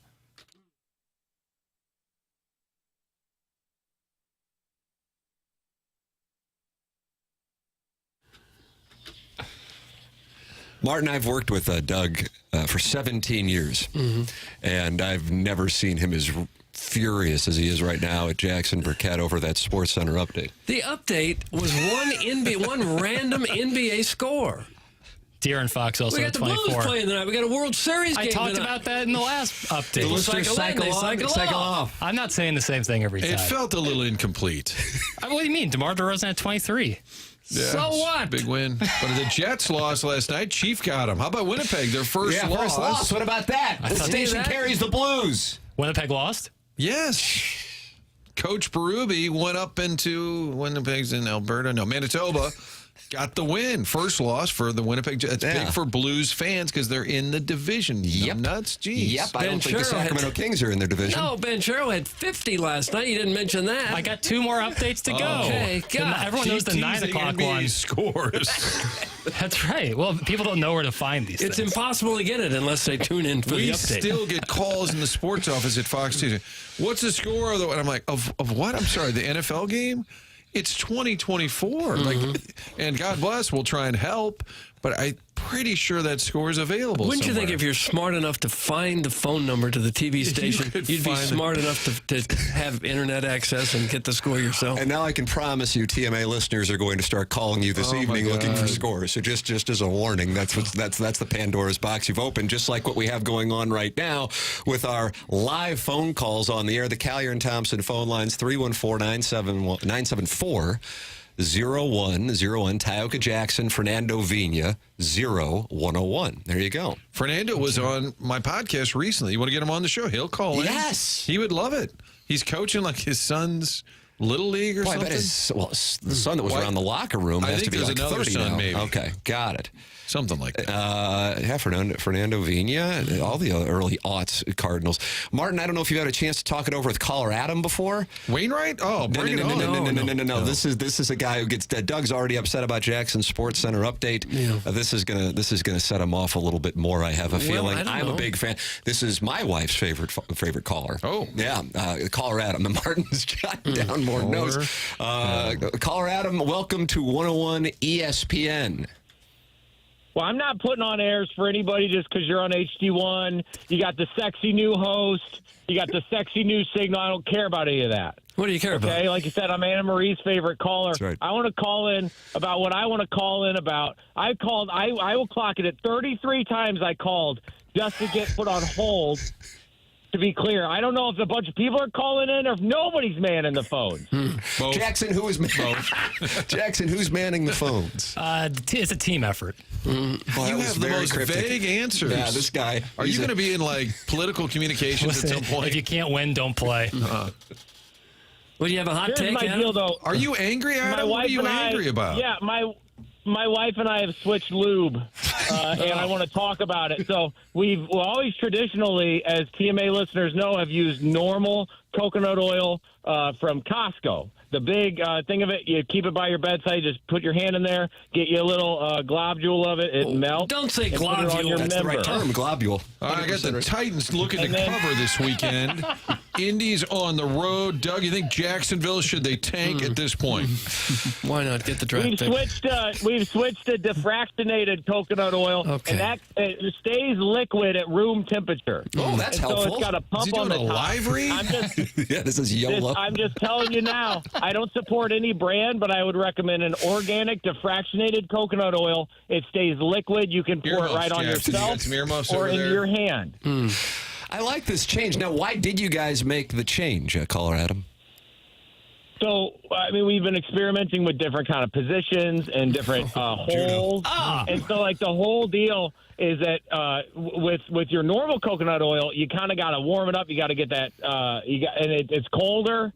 And we kind of keep the temperature lower in the house. So the defractionated coconut oil just stays liquid the whole time. It works great. I would recommend it for everybody. Doing a live spot. Yeah, it does. I don't see this on the books, Bill Jackson. this fella. Yeah. I got you. I'm not You'll be sponsored by invoiced. anybody. That sounds like Is it. But you do work with Tom Schmidt at Salt and Smoke. I love Tom Schmidt. Tom Schmidt is the one that recommended the defractionated coconut oil. For heaven's Now he's assassinating characters. No, Tom just knows good lube and barbecue. There's a combo. Absolutely. I would Stop put by. that on anybody that Tom knows that. I want to talk. Can I talk to Jackson Burke? Maybe off For air. just a second. Briefly. Jackie, don't let those Reddit neck beards get you down. I'm good, okay? baby. Don't worry about I don't these look at Reddit it. people. I don't look at it. I know, Reddit but I'm going to send them. I'm going to send screenshots of it to you so you can see it. They Please do don't not. like it much on Reddit. Yeah. I have buddies who do that. I'm like, get that away from me. I don't want to look at it. Is Doug on the dais? Is he I'm still on the here. show? Is Doug Yes, on the show? I'm here. Yes. Okay. Listen, just because you're on 101 doesn't mean you can't be a power bottom for me, big Okay, boy. put him down. Okay, put him down. Cut his mic. I dumped it just to be safe. I didn't Okay. know. I don't know. So that This is was why we don't caller take so Adam. many calls. And that's why my wife loves him more than any other caller. Wow. Yep. That's why we don't take a lot of calls. Okay, maybe no more calls, fellas. Maybe 10 o'clock hour. I think the 10 o'clock hour should be sort of like the TMA unloading zone.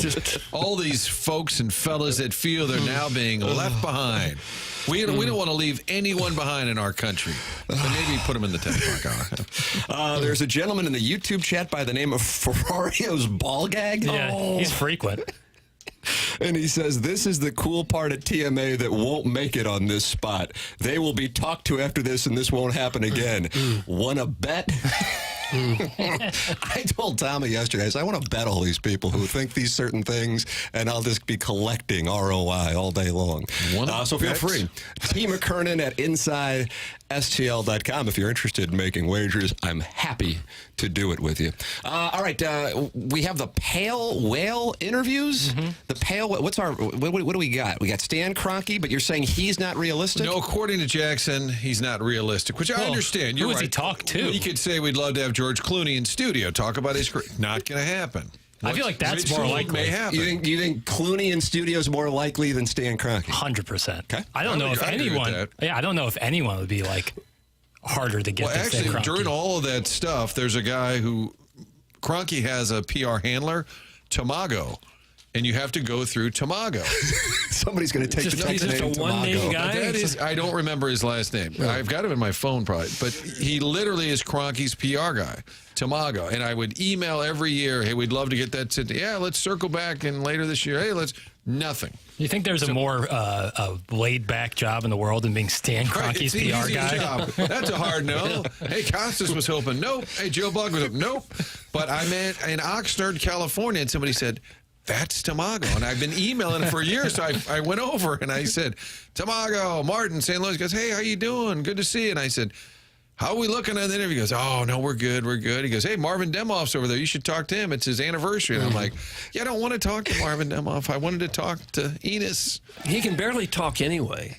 He can barely put together Not a great speaker. No. That's the whole story of relocation. Jerry Jones took over that Chicago meeting. The Houston meeting? Was it, well, I think initially in Chicago because the Rams were making their presentation. They had audio-visual charts and graphs. And I guess Stan is not the best speaker. Can't talk, no. And Jerry just took over. It's really unusual to find anybody that successful who can't communicate. Because usually, whoever is the best communicator, that got the best line of BS going, those guys are usually very successful. Right. To be successful and not be able to talk is pretty difficult. Yeah. It's a hard thing.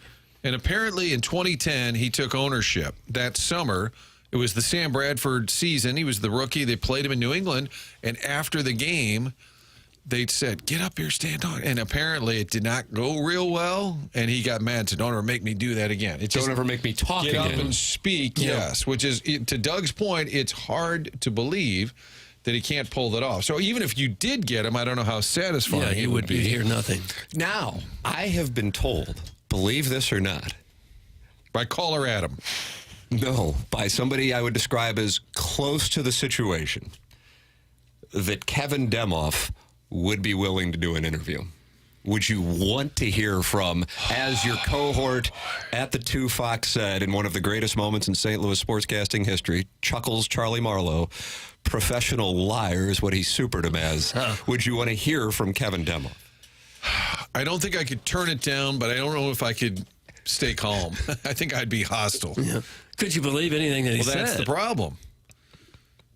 And why would he want to do? Probably maybe it eats at him a little bit, that everyone in St. Louis thinks he's a scumbag. I mean, maybe that eats in him. Probably not. Gets in a Mercedes, goes back to his Malibu home. Right. Oh, yeah, he he's doesn't fine. care a whole lot. And then you hear his name thrown about as a possible future commissioner of the league. How about that? Who said that? I think that was in a Peter King column. Oh, whatever. Demoff, whose job is to be Smithers. Give me a break. You know, after everything went down, I texted him and I direct messaged him because I wasn't sure if he was changing his phone number or all of that. And my boss, my GM, Spencer Koch, was the general manager at Fox 2 forever. And we had the Rams relationship. And when Kevin got here, he said to Spencer, he said, show me around. Let me meet all of the corporate folks. I want to really get to know everyone in town. And Spencer took him under his wing. They'd meet up here at Pumpernickel's like once a week. And they would talk about the St. Louis, how do you get in with these folks? And, you know, hey, go Rams, all this stupid crap. So when it all went down, I texted him and I said, if you have an ounce of decency, and I suspect you don't, I said, you will call and thank Spencer for everything he did for you. And then I direct messaged him. I said, in case you changed your phone, numbnuts, I said. Oh, you said this next to him? I said, if you have any decency, I don't care about me. I said, you should contact Spencer and thank him for all the effort he put into you. And about a week or two later, I said to Spencer, did you ever hear back? He said, nope, not a word. And I said, that's all you need to know. Because even if they do move, you can still make that call. Hey, I'm so sorry how it went down, but everything you did, I appreciate it. That tells me everything I need to know. Did he respond to your text? No, he did not. Well, you called him numbnuts. Well, I think I did. I know I said, if you have an ounce of decency, I think the direct message, I might have been late at night and just, listen here, fella. Had a little taste. Fella. The only job I've ever been fired from was doing Rams preseason football, and it was by Demoff. I actually blame Cusimano because we were doing radio together, and it's when they had fired the equipment guy, Todd Hewitt, and then they had fired the team photographer, and then they'd fired the team security, all this stuff. And then John Oswald, who was in charge of team travel, the greatest guy, super pleasant. Yeah. He kind of got railroaded by Devaney and Spags because they were on this reign of terror. That was Doug's favorite tandem. And so Frank and I are on the radio, and Frank got all worked up, and he got mad and started like ripping all of them. It was great. So I started chiming in, and I go, what a bunch of losers. They can't win a game on Sunday, but they fire everybody on Monday. Get out of here. We went on this huge rant. Later in the day, Demoff sends me a text. You should know those decisions are made by me. I'm in charge. And next time you want to bury our whole franchise, include me. And I wrote back, will do. And I went to Spencer and I said, you're going to get a call. And he did the next day from Kevin. Thought it was inappropriate that the home of the Rams is treating him like that. And all this holding rights. Crapola and whatever. So, yes, we should get him on. So, when it's all said and done? If you can do it, yeah. Oh, my goodness. All right. I'm going to put the puck on the net. There's nothing in it for him now. This was all a game. We were all being played. This was a scam that they had. And now there's nothing in it for him. So he would never do it now. We will go through the list of the texts in on the recommended interviews. People do want the Demoff interview, I should say, in the Air Comfort Service. I think you have to go for it. It's just like Kroenke. Even if we know he's not going to say anything, you'd give it a shot. Yeah.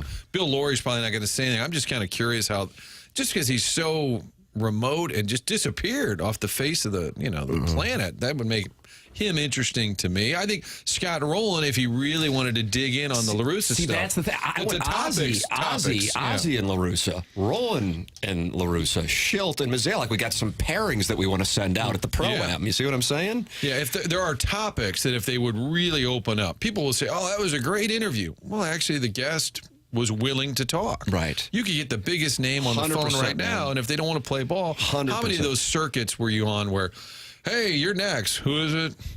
Seattle, St. Louis, yeah. Hey, yeah, I got a movie coming out. And like, next. And then somebody here says, we need to get going. We need to get they had to come over to the air. We had that happen with Wasn't a Sopranos anchor or Sopranos actor that was on the show, and then they chimed in. He needs to get going. We had it happen with a WWE wrestler. Right. I Googled somebody, and she had been in porn, and we asked about that, and that's when they came in and said, this will do it for the interview. It's over. How about that? It was Doug asking that question, not me. What kind of odds could you got on that? I just Googled it. It came right up. It's 8:48 in St. Louis. Time check brought to you by Clarkson Jewelers. Tim McKernan, Doug Vaughn, Martin Kilcoyne, Jackson Burkett with you. The program is called The Morning After. This is 101 ESPN.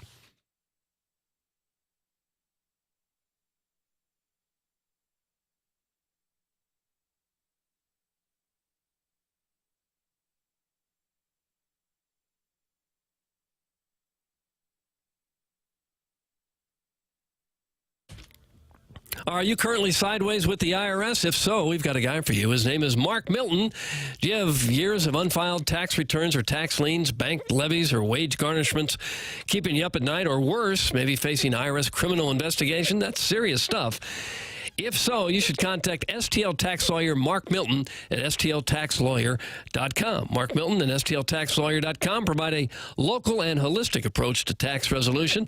Don't be sucked into the out-of-town tax resolution groups you hear about on TV and radio. Mark started his legal career with the Department of Justice Tax Division in Washington, D.C., where he actually represented the IRS in tax cases throughout the country and even received the DOJ's Outstanding Trial Attorney Award. Now, Mark helps individuals and small businesses solve their tax problems. So if you have any IRS issues, contact Mark Milton at stltaxlawyer.com, and you'll be saying, hey, I'm not guilty, I'm with Milty.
Welcome back to Morning After. It's presented to you by Brown and Krupin. We're in the Fisher Window and Door Store, 8 o'clock hour.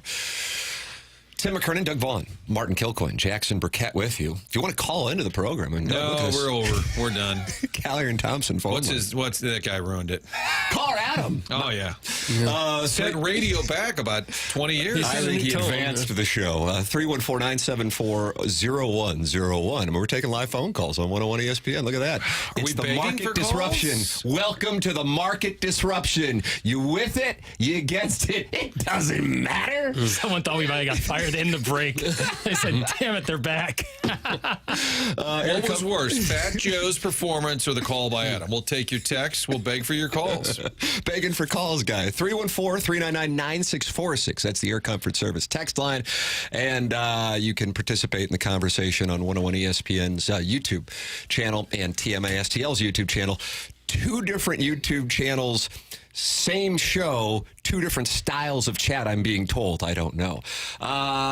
We've been talking about what interviews we want to get on the program.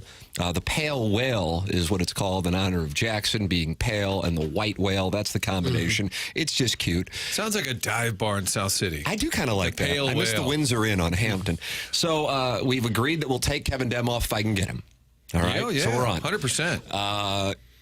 Quinn Snyder, we're all on board with. You like that one? one? Never do it, but I would love it. Wasn't he fired by Gary Link? Didn't they? That's what I really want to talk about. Gary Link walked over to let him know he's being fired, and that's what you do at a big time university. He had to tell him. I don't know that Link actually was the one who fired him. No, he told. I'm sorry. Yeah. Yes, good clarification. He was the one who handed out the news, and then he got it himself, Gary Link. Eventually, later. Yeah, how about that? I'd like to get Gary Link on. Sure. No, I'm being serious. That's one that Didn't you go to school with him or no? No, I used to watch him play high school basketball in Lindbergh. He was a huge star when I was a little kid. We used to always go and watch him play for Lindbergh. He was like all Mr. state Mizzou. players. He did the football pregame show, even though he was the basketball guy. And he got let go, and that thing just went south quick. He's on a lot of Mizzou stuff on this list. A lot of mystery down there. That's kind of where we are. What about You're Michael right. Sam? I would like to get him on the show. So what do you think he's doing? Well, I don't know. Okay. I mean, that answers the hell question. I know what he's doing. But wouldn't it be interesting to have him on the show? I'd love to hear from him. Yeah. Sure. Yeah. Have you ever heard the conspiracy theory on the Michael Sam draft pick by the Rams? Oh, I'm sure you have. Fisher was told he had to take him.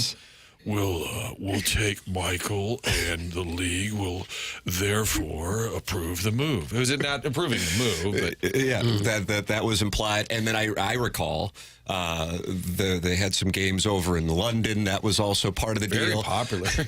He went on Channel 2. And Demoff. said this would lead to more tourism. Like, yeah, people in London would come over here because the Rams played a game People in over there. Chesterfield don't even go downtown. No.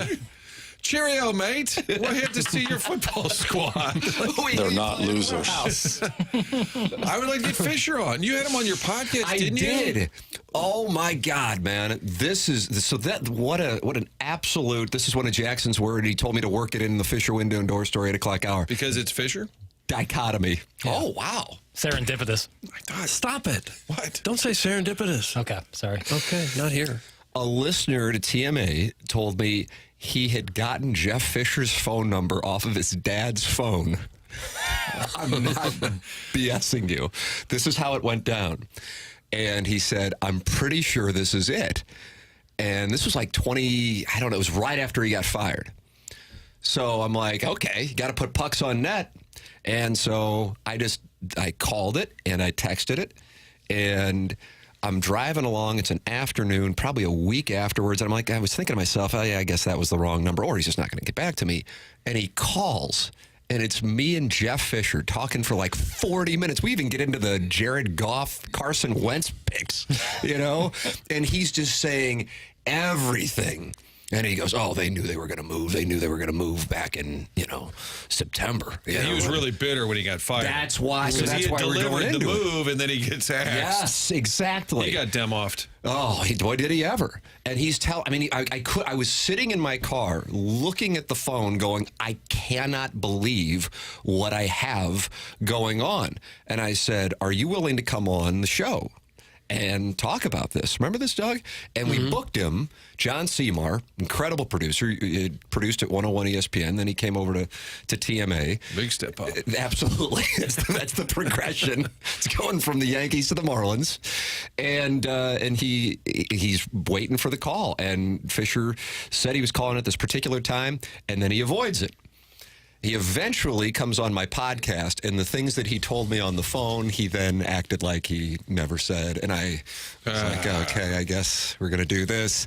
And he goes, if you're trying to get me to admit that we knew we were moving, I'm never going to say that.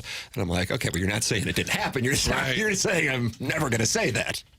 The lawyers would probably know this. He had to have been deposed during this whole lawsuit, don't you think? If anybody at the top of your list. I think part of the hashtag slaying the dragon was that all of that stuff gets destroyed. Right. But I'm sure he had to sit in front of lawyers and tell the truth. He was about the easiest coach I've ever dealt with. We did a Monday night show.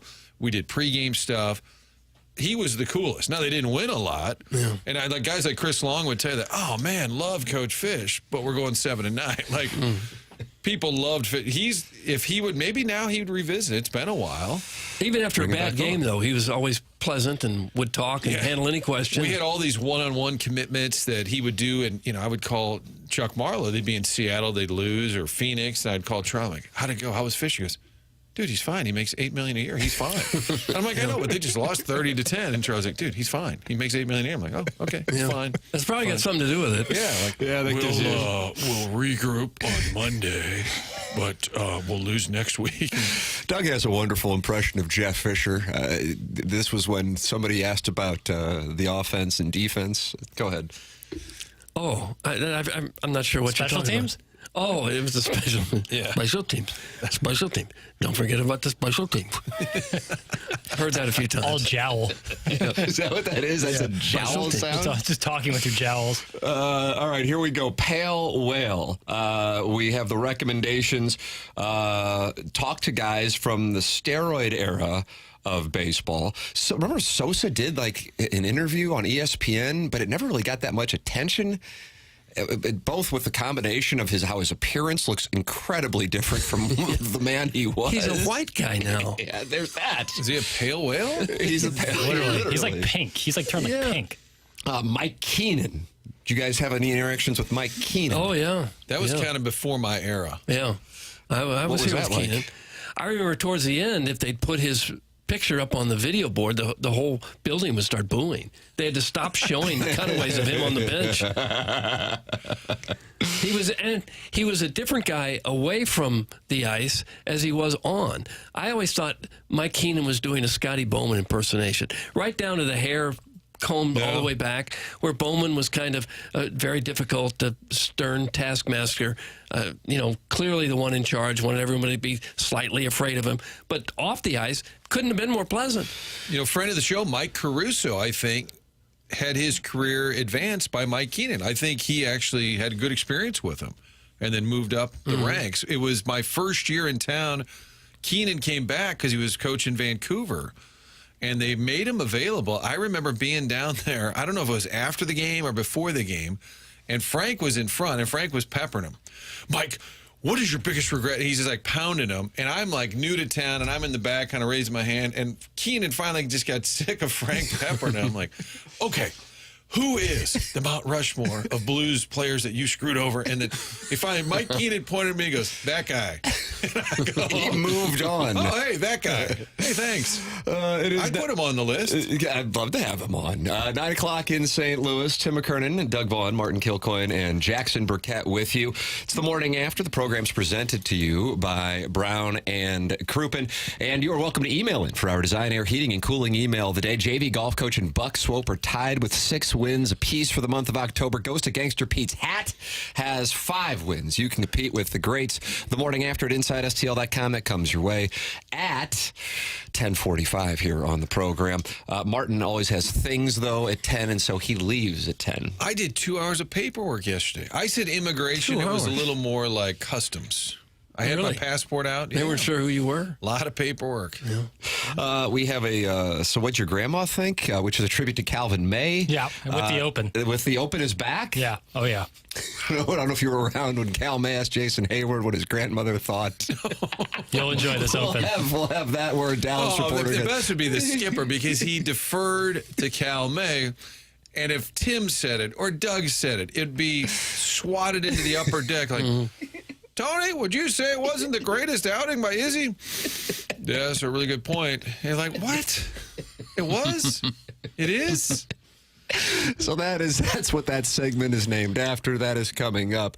Always feel free to text in 314-399-9646 Air Comfort Service text line, or call in Callier and Thompson phone lines 314-974-0101. You're listening to TMA. It's presented to you by Brown and Krupin.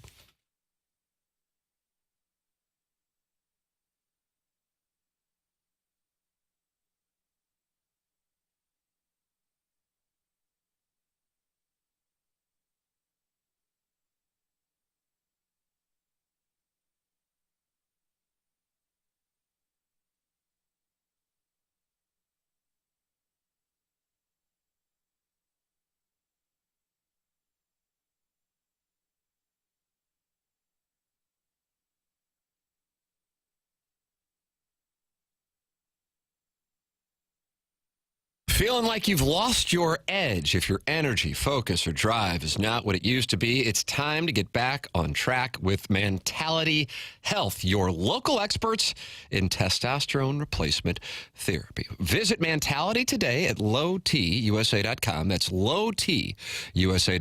Your first step to reclaiming your vitality. Enter promo code RISE upon going to the website, and make sure that you enter RISE at Mantality's website, lowtusa.com. If you're feeling tired all the time, it might be more than just stress. Low testosterone could be the issue. If you're struggling to keep the weight off or maintain muscle, testosterone levels could be the culprit. Low testosterone doesn't just affect your body, it can impact your mind too, leading to irritability, anxiety, and even depression. It's Mantality that can possibly help. Just go to lowtusa.com. That's lowtusa.com and enter promo code RISE.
Welcome back to TMA, presented to you by Brown and Krupin. We're on 101 ESPN, the 101 ESPN YouTube channel, as well as the TMA STL YouTube channel, and the 101 ESPN app and the TMA STL app. All kinds of different places to access the program, and those apps are brought to you by Schaeffer Door Company. Tim McKernan, Doug Vaughn, Martin Kilcoyne, and Jackson Burkett with you on the program. It is our 5P Academy and Hustle and Heart Sports Performance 9 o'clock hour, and it is our pleasure to welcome to the program, representing the title sponsor, Brown and Krupin. Ladies and gentlemen, it's Andy Krupin. Well, Andy. Oh, a round of applause and everything. How about that? Wow.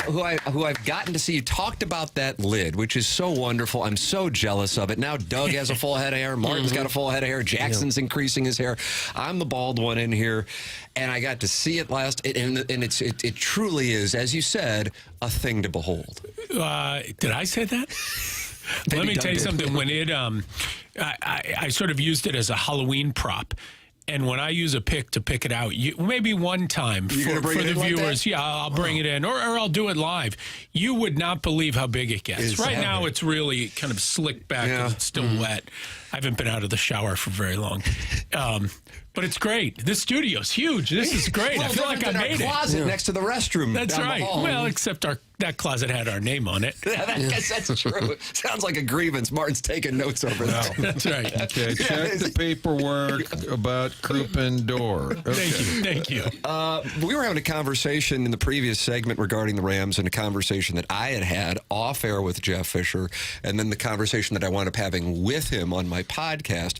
Martin, you started asking Andy a question regarding depositions and what witnesses are required to say and do when under oath. Well, first off, I feel like I'm being deposed because this camera is like a foot away from me. Look up on there. I'm like, boy, the camera really does add. What did they say, 40 pounds? Well, 15. I think 15. I think it's adding about 40 to me. But if you are being deposed and you lie, like how will they know? Like if Jeff Fisher's being deposed for that lawsuit, I'm sure he was, or Demoff, how compelled are they to tell the truth, and how do we hold them to that? So when you're being deposed, you're sworn in. That's under penalty of perjury. That's a criminal offense. Now, how do they know?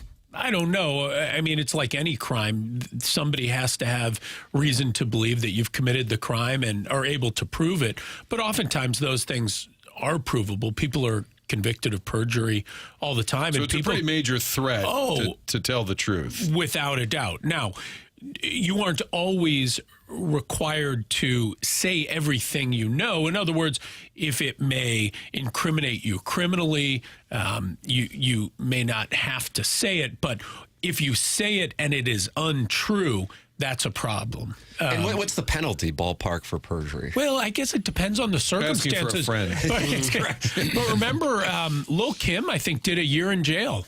I mean, it's real. It's a real penalty. There can be big fines. There can be jail time. It's real. Wow. Lil Tim could be doing jail time. And Tim was saying that all of that material, though, once the settlement happens, was all torn to bits, right? There is no record. Yeah, because it depends on how everything happened. But generally, if it was not, in a courtroom, it is not public material. Yes, that is probably all destroyed. Well, probably not destroyed yet. They probably have to keep a lot of it for a certain period of time, but certainly under lock and key. It's not something that you or I will get a hold of unless we got somebody on the inside. Wow. Yeah, I think the Post-Dispatch was trying to get it so that that material would be released, if memory serves, right after the announcement of the settlement, but it has not been. Seems unlikely. Yeah, and that was probably part of what the stipulations were when they cut the $750 million check. Slayed the dragon, though. But did slay the dragon as it was announced. We showed them. Yeah, exactly. Right. They won't come around here again. What happened with that deal with the practice facility? That it had some contractual right to buy it for $1? Well, that's still true, and that was always true. So when they lured him to St. Louis, part of the deal is they'd build him a facility, give him a 30-year lease. Oh, by the way, Rams, at the end of it, you can buy it. So that was always in there. Buy it for like $1. Literally $1. They got a lot of nerve to come back now. And I guess the report, it was at the Business Journal. Yes, somebody Business Journal that said he is planning on, this would be a Demoff question, that he's planning on enacting that right. And why wouldn't he buy it for $1? How that can be disputed, I don't understand. But somebody told me that in that settlement with the NFL, that the St. Louis Sports Authority is going to argue that in the wording there, that no future claims can be made against each other, that that they believe in that agreement that it nullified whatever that agreement was. That's their legal argument right now. I don't know enough about it, but they're saying that settlement, that if you look in the wording in there, where neither side has any future claim against one another, that somehow that includes this facility. I'm not sure. I would hope so. Well, I haven't seen any estimates as to what that site is worth. $25 million, sir. Well, for a buck? $25 million. For a buck. For $1. Do you think Stan will walk away from that? Hell no. No, he wouldn't walk away from a buck. Right. Hell no. So you tear it down, build storage facility or a warehouse and rent it out or whatever you do with it. I mean, it's a soccer complex now. Yeah, right? Lou Hughes is running the whole operation. The problem is nobody fixes anything out there because nobody really owns it. Right. So who's going to put money into it? So I think, and I'm not a lawyer. Good thing we have this segment. Lucky you. I'm not a lawyer, but I think, without looking at those documents from the NFL agreement, I would think he has legal standing to do it, even if it's an unpopular move around here. What does he care? He doesn't care. I would hope that was somehow contemplated in the settlement. Yeah, how do you or resolve that invalidated because the contract, there was maybe fraud in the who knows? It'll be interesting to see how that played out. I mean, at this point, can he be any less popular? It'll just give my dad an excuse to make another commercial. Make another spot. That's right. My dad's secretly rooting for it. I always thought that was the move when they first left, was to go to them and say, all right, listen, you win, you get to leave. We wasted all this money. Sign off on the facility. Yeah. We'll keep it. It's worth 15 to 25 million. We spent 15 to 20 million chasing you out of town. I always thought that was going to be the move. And he may have laughed in their face and said, I have no reason to do that. But if you said, listen, you want to leave on somewhat decent terms and not be a complete villain, let us have the practice facility. I always wondered if that was going to be the move, which I don't think they ever tried. It just seemed like it would have been so easy to wrap up into the settlement, because I would guess if That's what we were wondering. Why wouldn't that be tended to in the settlement? Because even at the end of the day, if they were arguing back and forth and it was going to blow up and you guys keep the practice settlement at the same number, had it all been kind of tied up in a neat little package and that was just part of the settlement that they got it, I don't think anybody would care. Right. And it wouldn't have cost anybody any more money. It just seems, I mean, I hate to say sloppy because they did a great job, I think, with the settlement. There has to be a reason. I can't imagine somebody just neglected to notice that this was in there. Andy Krupin, Brown and Krupin, is the presenting sponsor of TMA. And Andy, we're in the new studio. It's wonderful to have you join us down the hallway. As you said, when you made it in, you turned the corner. That's right. Turned the corner. Welcome in. We appreciate it, man. Thanks so much for coming in. Thanks for having me. Andy Krupin with us here. Brown and Krupin is the presenting sponsor of TMA. We'll take a commercial break. And Jackson has So What'd Your Grandma Think? A tribute to Cal May. And this is a Dallas reporter getting sideways with a member of the Cowboys. All right, that's coming your way on the other side of the break. This is TMA. It's presented to you by Brown and Krupin on 101 ESPN.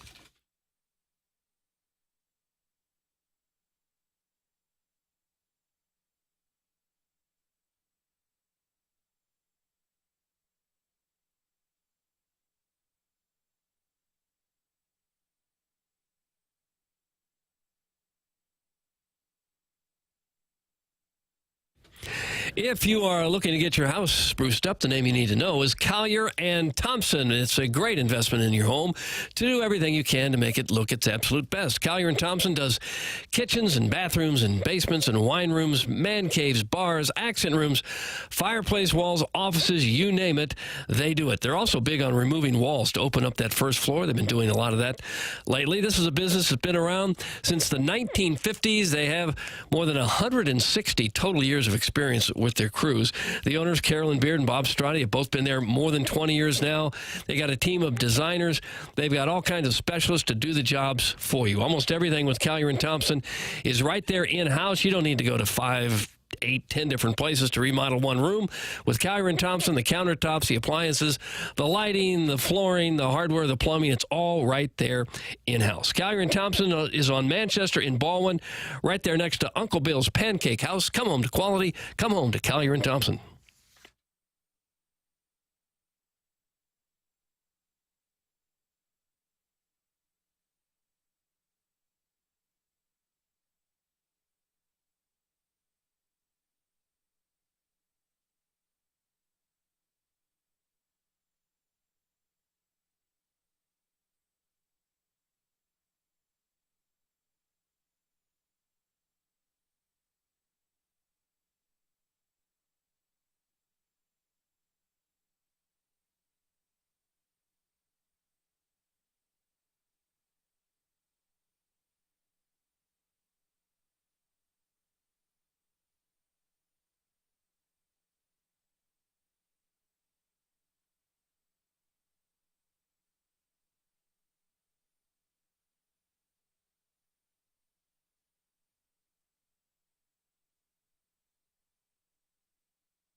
Is that the name of the segment? Yeah. So what is there the business? Do you happen to have the interaction between Calvin and Jason Hayward? Is there a backstory? I can attempt that's what I'm looking for. I'm trying to. It's the Morning After 101 ESPN. You can watch the program on the TMA STL channel or the 101 ESPN channel. Tim McKernan, Doug Vaughn, Martin Kilcoyne, Jackson Burkett, who is like staring into an eclipse based on the way the sun is hitting him. Well, we have drapes. Why don't you draw the drapes? Why don't you draw the drapes? This guy's a cocky Ledoux guy. I gotta hit all the buttons. I gotta fill out beef up the dossier. Here he goes. Here he goes. Has to get up and help the Ledoux guy's draperies. All right, right there. Perfect. Thank you, Doug. That's actually much appreciated. Well, there was a solution. I agree with Doug. I mean, it wasn't something we couldn't handle. Well, I have the Calmay, the origin. Here it is. Switching gears. Jason Hayward was enjoying his time in St. Louis. What did he play here? 9 years? I don't think he really liked it here. Okay, here you go. I think he said. So what'd your grandma think? I don't know. I haven't told her yet. That's it. That's the whole story. I'm sorry, that doesn't clear it up. No, he had. Why is he asking what his grandma? I think on the day of the game, they had made a big deal on a broadcast, maybe that his grandmother was here to watch him play. Okay. And so it's a big game. He's the star, and right after the game in the locker room, he's asked, "What'd your grandma think?" So it's a fair question, but it seemed like a snippy response. So what'd your grandma think? I don't know. I haven't told her yet. See, the game had just ended. He hadn't had time to talk to Granny. People laughing? I don't know. Because Cal May got slapped around. Why are people laughing? Oh, I love Cal. So that is the name of the segment in which, unfortunately, a reporter gets scolded by a player, and this took place this past evening in Santa Clara following another unfortunate loss for everybody in St. Louis's second favorite team, the Dallas Cowboys. Jackson, give the context to our audience here. A reporter, it seemed like in the tunnel leading into the locker room, asked Trayvon Diggs, brother Stephon Diggs, about a certain play, about what he was doing, kind of questioning maybe some effort or maybe how he was going about the play, and Trayvon Diggs did not take too kindly to that. Okay, now I don't want to be the Kia. Everybody hates the Kia, the know-it-all. I think, only because I was reading up last night, that baseball game was wonderfully long. Apparently, and if I think I'm getting, I don't want to correct you and then be wrong myself, but the reporter tweeted during the game and called out Trayvon Diggs' effort. And apparently Diggs goes in the locker room after the game and sees it and then comes out because they're waiting to enter the room. Oh, that's outstanding. So Trayvon Diggs follows this guy on Twitter, sees it, and I don't know what the original tweet said, but he questioned his effort. Yeah. So Diggs comes out, full uniform, to the pile of reporters from Dallas that are all waiting their turn to get in there. And that's when he confronts him about the tweet, apparently, which good for him that Trayvon Diggs is following his work. Here's the audio. Took from that? Out of that whole play, that's what you took from that? You don't know football. You can't do nothing that I do. You can't go out there and do nothing. Stay in your lane, buddy. Stop playing me, bro. Just asking a question, Trayvon. I mean, I'm happy to have you answer the question. Out of that whole play, that's what you took for that? That's what you got from that whole play, that's what you got from that? I'm asking. We can talk about it more. What were you doing then? What? Reporter hung in there. Yeah, he did. He didn't back off. He said the whole play, that's what you took from that. And I don't have the tweet, but apparently it was something about effort, or like he didn't really chase him down. The effort thing is a sacred spot to go into. I don't like going there with effort. Or like a team quit when Mizzou laid down at A&M. I felt like... I think even the coach kind of questioned a little bit of the compete level after the game, but it's rare in media. That's a tough one. Now, you'll notice, Doug, we always talk about this with hockey. Right. Didn't like the effort tonight. They just say it. They say it. But one of the things that I think people, I know I did, and you did too. We heard the same thing the morning after, no playing words intended, the Tyler O'Neill, Ollie Marmol thing last year, especially since he had just been named starting center fielder a week beforehand when Ollie Marmol called out his effort. I was like, wow, I get it, but that's something that you do behind closed doors. And we were kind of in the minority. We got our asses lit up for that perspective. Don't care. It's what I thought. It's what you thought. But with hockey, it seems different. It's just talked about in more of a general term.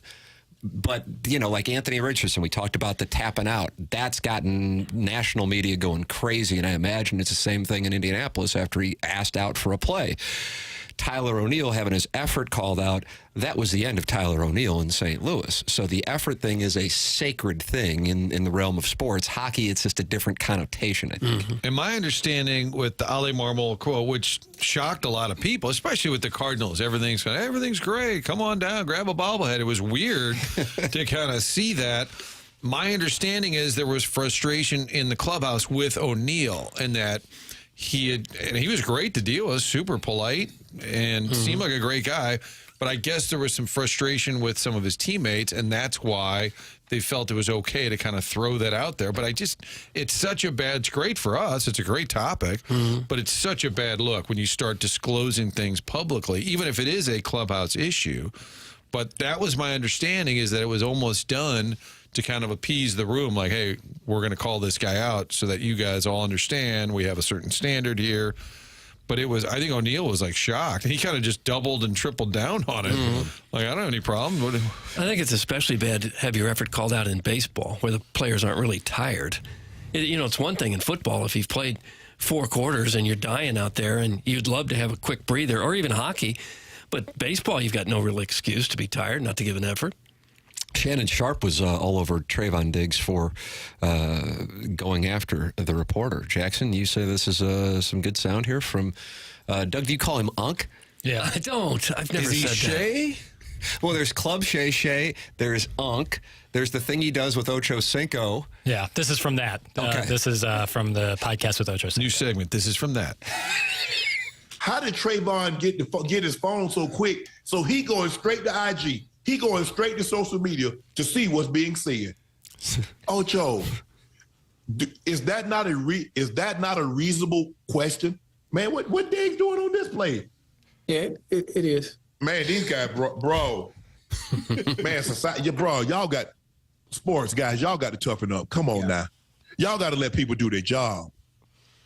There you go, sticking up for the media. How about that? Well, he is part of the media. Now that he is, yes. But I got to tell you, that Shannon Sharp and Ocho Cinco thing, I love the dynamic there. Yeah. You're a fan as well? I like when Prime's on. I like when Coach Prime's on, and they give Shannon a lot of hell for his sex tape thing, like his audio sex tape the thing. Instagram post. Yeah, that's I find that to be quite funny. They have a really funny. Ocho Cinco's like incredible. Like, he's so funny. He'd be a great guest. That's my pale whale. The pale whale is Ocho Cinco. Ocho Cinco. He eats McDonald's every day and is cut and weighs and like probably is still in playing shape. What's his order, bro?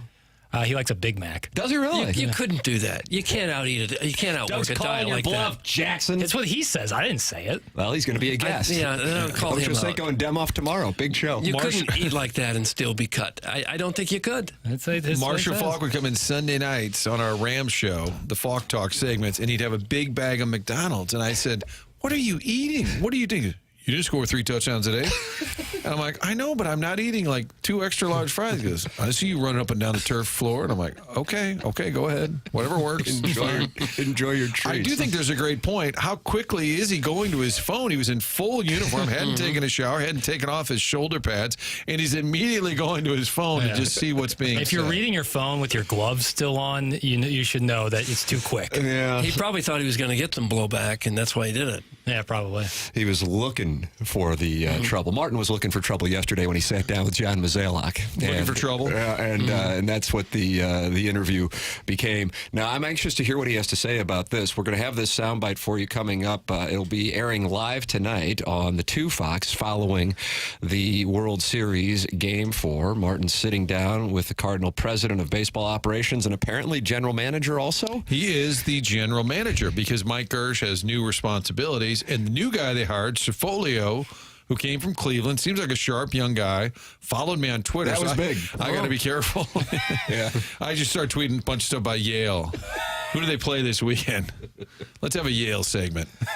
Go Yale. And he's the assistant general manager. And I did off camera say to Mo, well, then who's the general manager? And he said, I am. And I said, okay. Well, like Doug Armstrong's title is GM, president of hockey operations. Right. It's tended to in the title. Yes. This has been a little bit of kabuki theater. Gersh has the special projects now. Well, the Bloom is in hiding. Well, when he left the press conference, Chaim Bloom, in the TV world, you put the person's name up, and I said to Brian Bartow, the PR, I said, what's his title? Like, they announced that he is going to be doing all this great work, and he is going to be in the Mozeliak position a year from now. But I said, what is his title? And everybody kind of said, consultant, no, advisor. When we put Chaim, I guess we'll never put it up because he'll never be interviewed. But he's the Cardinals advisor.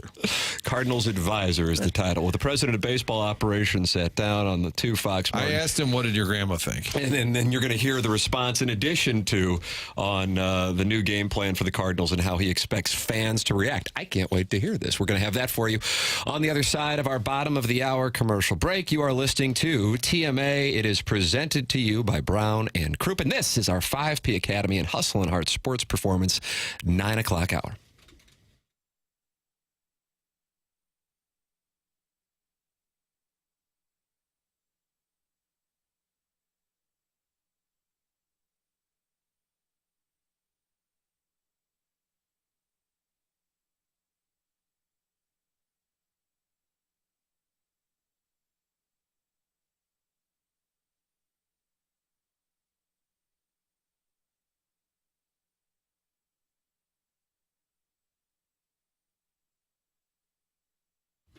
James Carlton, Carlton State Farm Insurance Agency, is my insurance agent, and I would love for him to become your insurance agent as well. I'm sure most people go, all insurance agents, kind of the same, not a big deal. Don't really care. I don't want the inconvenience of having to make the switch. All right, I understand all of those points. Now, let me present some counterpoints to that. Number one, I was thinking exactly like you were about 5 years ago, and I remember having a conversation with someone, and they said, hey, you got to do two things. Make sure you have a great financial advisor, an active financial advisor, and make sure you have a great insurance agent. Now you have a responsibility with having children. You got to make sure your family is taken care of. And that woke me up. And I made the switch to James Carlton, and I'm very grateful I did. But I also didn't want to deal with a bunch of paperwork. Well, guess what? James's office does all the paperwork for you, so now you don't have to worry about that, and you're working with the best. Look at the 394 five-star reviews he has on Google Reviews. It's James Carlton, online at carltoninsurance.net. He's in Webster Groves. His number is 314-961-4800, carltoninsurance.net. If your insurance costs a leg and an arm, call James Carlton, State Farm.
This is Action Jackson with a Sports Center update driven by Johnny Londoff Chevrolet and Johnny Londoff Autoplex. The Orlando Magic defeat the Indiana Pacers last night, 119 to 115. Paolo Banchero, just a light 50 points in 40 minutes last evening for the third-year player out of Duke. That was their Sports Center update driven by Johnny Londoff Chevrolet and Johnny Londoff Autoplex. See them at Londoff.com. Chevy, together we drive. Are you kidding me?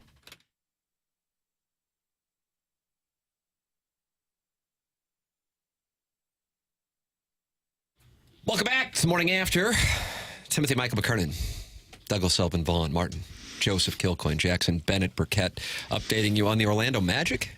Paolo Banchero, 50 points. I would say that was somewhat worthy. Yes. I'm going to say. Wow, don't give in. Well, I mean, I think a random NBA reference, he's doing it. He's just trolling.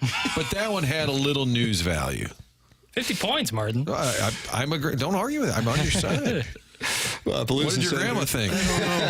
Tonight here on 101 ESPN, 6 p.m., John Kelly. I'm going to start including that in every interview. Isn't it the best? What did your grandma think? I don't know. I haven't talked to her yet. And then Hayward's like, I'm out of here. That was the beginning of the end. Yeah. Going to Chicago for less money. Blues and Senators tonight here on 101 ESPN, 6 p.m., second half of the Canadian/East Coast road trip tonight in Ottawa, Philadelphia on Thursday, and then back at home to take on Craig Berube for his glorious return and the Maple Leafs. So that is your Blues Outlook. John Kelly with us. If you missed anything, podcast via the 101 ESPN app or the TMA STL app. Both are available to download. Both presented to you by Schaeffer Door Company. 5P Academy and Hustle and Heart Sports Performance, 9 o'clock hour here on the program. Text in 314-399-9646, Air Comfort Service. Text line, call in, Callier and Thompson phone lines. We're taking live calls. Oh, no. I like it. 314-974. That was caller Adam. He's a legend. 314-974-0101. And coming up in an hour, we'll have the Design Air Heating and Cooling email of the day, the morning after, at InsideSTL.com is how you can compete right now. Tied for the lead for the month of October, Buck Swope and JV golf coach, 6 wins apiece. Goes to Gangster Pete's hat, has 5 wins. And 4 wins. Oh, wow. Martin, it's 4 wins. Oh. Buck Swope sent me an email. Really? Does the man have a job? Does he have a regular job? I met with him. We did a sit-down. He does a wonderful, he has a podcast called Swope's Picks, and it relives TMA history. Yeah. No, he's great. It's just an odd profession? Question I think you're going to see a lot of people start to cover this show. No one covers it. Martin, you are covering the Cardinals and talked it over with John Mozeliak for an interview that will air tonight on the 2 Fox following Game 4 of the World Series. We played a clip of it earlier in which you asked him about the possibility of the team being sold, which is a rumor going around St. Louis. He said, if that's going on, I think I would know about it, and he's got no indication that's the case. Got another clip from the interview here. Why don't you let us know what's going on with this? This is more about the direction. I think even after that press conference where they laid out that they're going to fix the minor leagues, everybody sort of said, well, where does that leave the major leagues? What's the plan for next year? And I think they've called it a reset. And I believe, even though I suggested this to Jackson, I'm not entirely sure, but I believe this is about where they're headed. Okay. As we take a step back in the next couple of years in terms of like how we think about investing in our roster, it's not that we're not investing in the organization, though. We will be deploying resources down below. That's going to look like human capital. That's going to look like technology, innovation, and we're really going to push that. So in the next couple of years, ultimately, the Cardinals can hit their stride and get back to where we once were, competing in October year in and year out. Is that a nervous thing with the fans already a little bit restless that you're going to say, hey, we're not kind of going all in? I mean, it's a balance you guys have to walk here. It's a balance, but are you worried about fans supporting that mission, or? I mean, I'm always worried in this job, but I would say I feel like the one thing you have to do is be honest. You have to be transparent in what you're doing. I think over the last few years, people have started to question that, and so I want our fan base to know that we're still excited about what we're going to see next year, but we're doing it differently. And there's no guarantees that we're going to be chasing that next shiny object out there. I think it's a little like the Blues at the end of last year. They said, Tom Stillman came out and said, we're not going to be players in the free agent market. So they are saying that. But I do think, and he said he's clearly aware of the tone out there that people don't get their message and are confused. And he said, I think the last couple of years people have been confused. So want to get back to contending in October. But he did say a couple of years. So I think they really do feel like this is a reset of going younger, developing players. But I don't know that fans are going to be on board because they're just so mad that he's still here, that Ollie's still here, that nothing's changed. Even if it's a good model or even if it's a necessary move, I'm curious to see how it plays out with the fan base. Other than, hey, the Cubs are in town this weekend. Do you want to go? The kids want to go? Sure. But a Tuesday night in April or May, people are like, why bother? Well, he said one of the things they want to do is get better with technology. I'd like to know how that's going to work. What technology is going to make better baseball players? Well, that's where the game's headed. I mean, that's where the Dodgers apparently are good, the analytics. And it's, I think on that. Well, analytics is not technology, is it? Well, a lot of it is. I think the video, I mean, maybe at the minor leagues, it sounds like they're slightly ill-equipped compared to other teams. And I think that's, Chaim Bloom went around and kind of made notes and basically said, you're not doing this, you're not doing this, you got to fix that, based on his background. Primarily, I would think with Tampa Bay. So human capital, by the way, is a new Mo bingo card. I wrote that. Human capital. Human capital. We had backfill. We had arbitrage. End of the day, arbitrage, low-hanging fruit. Oh, God. Human capital is now on the list. It's just not a real exciting message when you tell people, hey, they're getting new computers in Palm Beach. Oh, okay. Yeah, is that really going to help? I don't know. It seems to me the problem wasn't that they didn't have guys performing at the minor leagues. It's that when they got here, they didn't perform. Right. And that's my question is, if they're good down there, why doesn't it translate up here? So we get into a number of different topics. I think the problem now is even if, I asked Mo, what'd your grandma think? I mean, nobody wants to hear the answer, but I think they are trying to at least spell it out and say, hey, we're going to have basically they're going to be a lot younger and they're going to try and reset the minor leagues so that they have a pipeline going again. The pipeline sort of stopped. He did say, because I said, looking back, what happened? And it probably would have been a better clip. But I said, in 2011, 12, 13, 14, you're in the NLCS. What happened? And he said, if you look at our model, you always had one star player. Albert, for years, he said, and I know people don't want to hear it, but he said Tavares was going to be sort of the Albert heir apparent. He said, sadly, he passes. He said, then we started chasing players. So he said, we chased Ozuna, cost us a bunch of pitching. He said we kept chasing players to plug gaps. Now, I understand that. I think we're leaving out a couple of things, and you might not be aware of this. The audience might not be aware of this. They were starting to wonder at the trade deadline in 2014 what they had with Tavares. You ever heard that? I had not heard that. Yeah, said that is from a skill set, or I think from a skill set. I can see where you're going with. Did he have some issues off the field, which obviously led to the accident? Sadly, yeah. Yes. So there was that. Then in between that is because I think that's an easy thing to point to and then get sympathy from. And I'm not saying that's what you're doing, but I kind of cringe when I hear it because I'm like, it was a long time ago, but he believes it. I think that was kind of the next bat. Well, I don't know if he believes it so much as he's trying to sell it, and there's a difference. Secondarily, what they were really trying to do when they were signing Dexter Fowler, which was a mistake that happened before Ozuna, was get Adam Eaton. And Adam Eaton was who they wanted to acquire, and then there was this huge trade of prospects between the White Sox and the Nationals. Now you can go, well, it's a good thing they didn't get Eaton, but when they couldn't get Eaton, that's when they pivoted to Dexter Fowler, kind of as a panic move, which is what I think happened with Wilson Contreras. They wanted Sean Murphy, and you can litigate what move would have been better, but none of them really have turned into anything that you're really thrilled with. And I'm talking about Eaton, Fowler, Contreras, and Murphy, which then goes back into their ability to identify talent, much less the bigger issue, which is developing it when it's in-house. But I think he would say, and I do think he believes it. I know what you're saying. It sounds good now. I think they felt like Tavares, and maybe he's lying because if they wanted to trade him, and I don't know that, I want to make it clear. I'm not saying they wanted to. They were considering it. Yes. Okay. I don't know that. But if he was going to be your next big thing, and then you lose that, then you are kind of chasing. Okay, that piece is gone. somebody's got to be that guy moving forward, and then you end up. I think Hayward came next. Yes, Hayward was after that, and then eventually it became Hayward for Shelby Miller, Fowler, and all these. And so you started throwing talent away, and he has said on occasion. I think even yesterday, we were just talking off air. He said, for sure, the trade that I regret is the Ozuna trade, because I've said that on air and interviews. He said, for sure. But in fairness on that one, you know that they really wanted Yelich. Right. But initially, they were getting Stanton. Stanton didn't want to come here. They tried hard on Stanton, right? Remember, they flew to L.A., Big Bill and Mo, and tried to sell him on the history. Yeah, I mean, we got the Hill. I mean, we got Forest Park. I mean, come on. Thank you. Who could turn that down? And then the Marlins manager, my understanding at the time, said, we're not moving Yelich. He's not available. He was taken off the table by the Marlins. That was the Cardinals' first choice. And then right after, they trade him in the division to the Brewers. So they targeted Yelich. They got Ozuna. But I do think there's something to that. It doesn't excuse all the problems you have.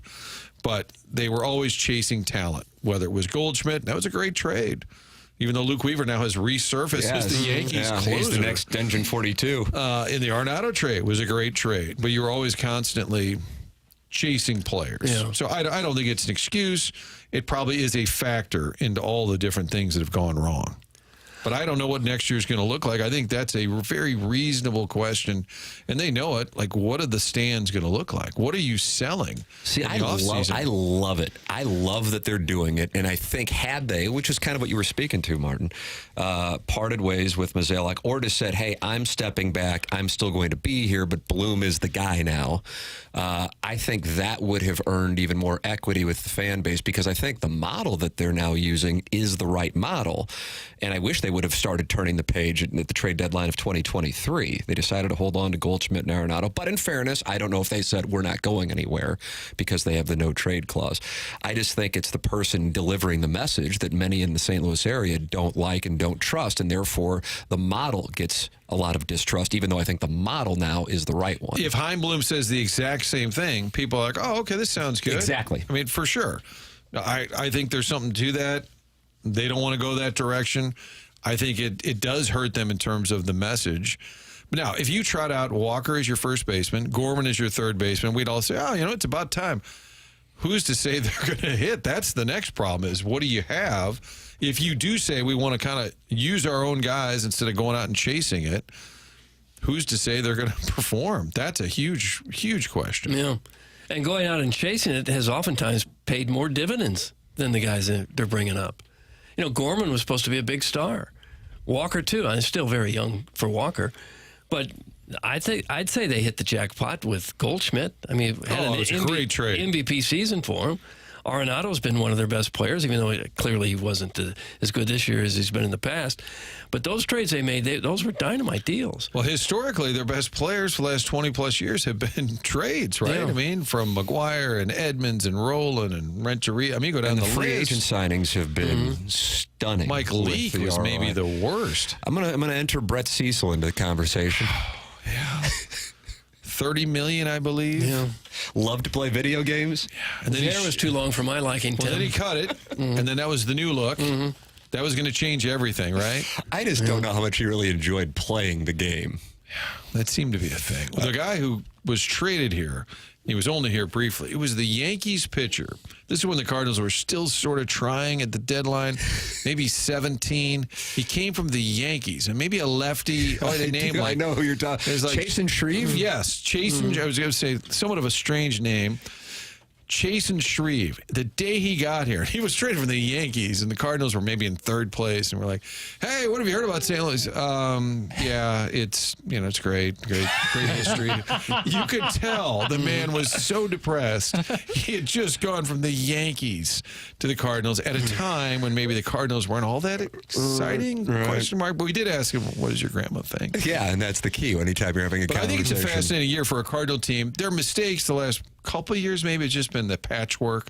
Oh, let's grab Lance Lynn. Let's grab Kyle Gibson. It's kind of even Sonny Gray. Well, maybe don't need to do that. Randy Carricker made that point. Couldn't agree more. I loved it when Randy said that, which is, hey, Sonny Gray doesn't make a 90-win team. Well, what's the point of spending all that money if it doesn't change your team dramatically? Optics, and you already knew something that now is front page headlines, but is, hey, you got a television situation, so you got a revenue situation, and you're going to allocate these dollars to this guy and backload the deal. So maybe they knew what they might do following 2024, and that is try to trade him away because they weren't paying him much in 2024. All right, it is 9:50 in St. Louis. We are obligated to take a break, but good news, the clock's going to be changing, Martin. Okay. Doug, the clock's going to be changing. Good. Well, Dan Caesar right about the clocks, I wonder.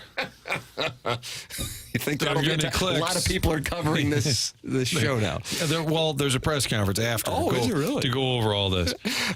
So we will have our final break while Martin's here. Nuts and yelling at reporters. And Doug and I will be along with Jackson for the 10 o'clock hour that is coming up here. This is TMA. It's presented to you by Brown and Krupin.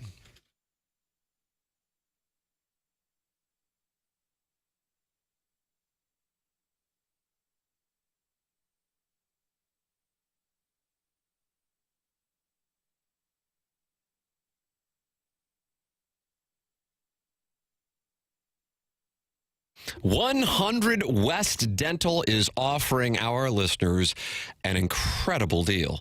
This is perfect for those of you who have not had a real desire to go to the dentist, and who really does have a desire to go to the dentist and going, you know what, I need to get to the dentist. No problem. Here's what you got. Huge offer going on right now that if you mention my name, you get $1,000 off Invisalign. That's right, $1,000 off Invisalign. And if you're on the fence about Invisalign, 100 West Dental has a digital scanner that can show you a simulation of what it'll look like before you even go through with it. No phone call is needed to go in and see Dr. Brandon Pryor at 100 West Dental. Just check the calendar online at 100westdental.com for availability and book right then and there. It's 100 West Dental online at 100westdental.com. Mention my name and get $1,000 off Invisalign with Dr. Brandon Pryor and his team at 100 West Dental.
Welcome back to TMA. It's presented to you by Brown and Krupin. We're on 101 ESPN, and we're taking live phone calls on 101 ESPN. We beg for them, and then we don't take them. That's exactly right. What a game plan that is. And beg for text as well. Collier and Thompson phone lines 314-974-0101. Air Comfort Service text line 314-399-9646.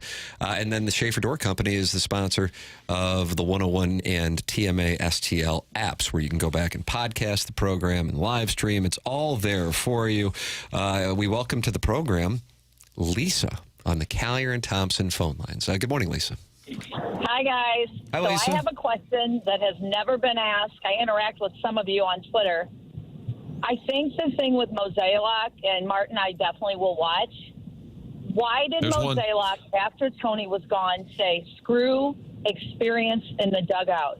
And I'm sorry, there was a decision made at your station last week that a leader had to take whatever he thought was best for your station.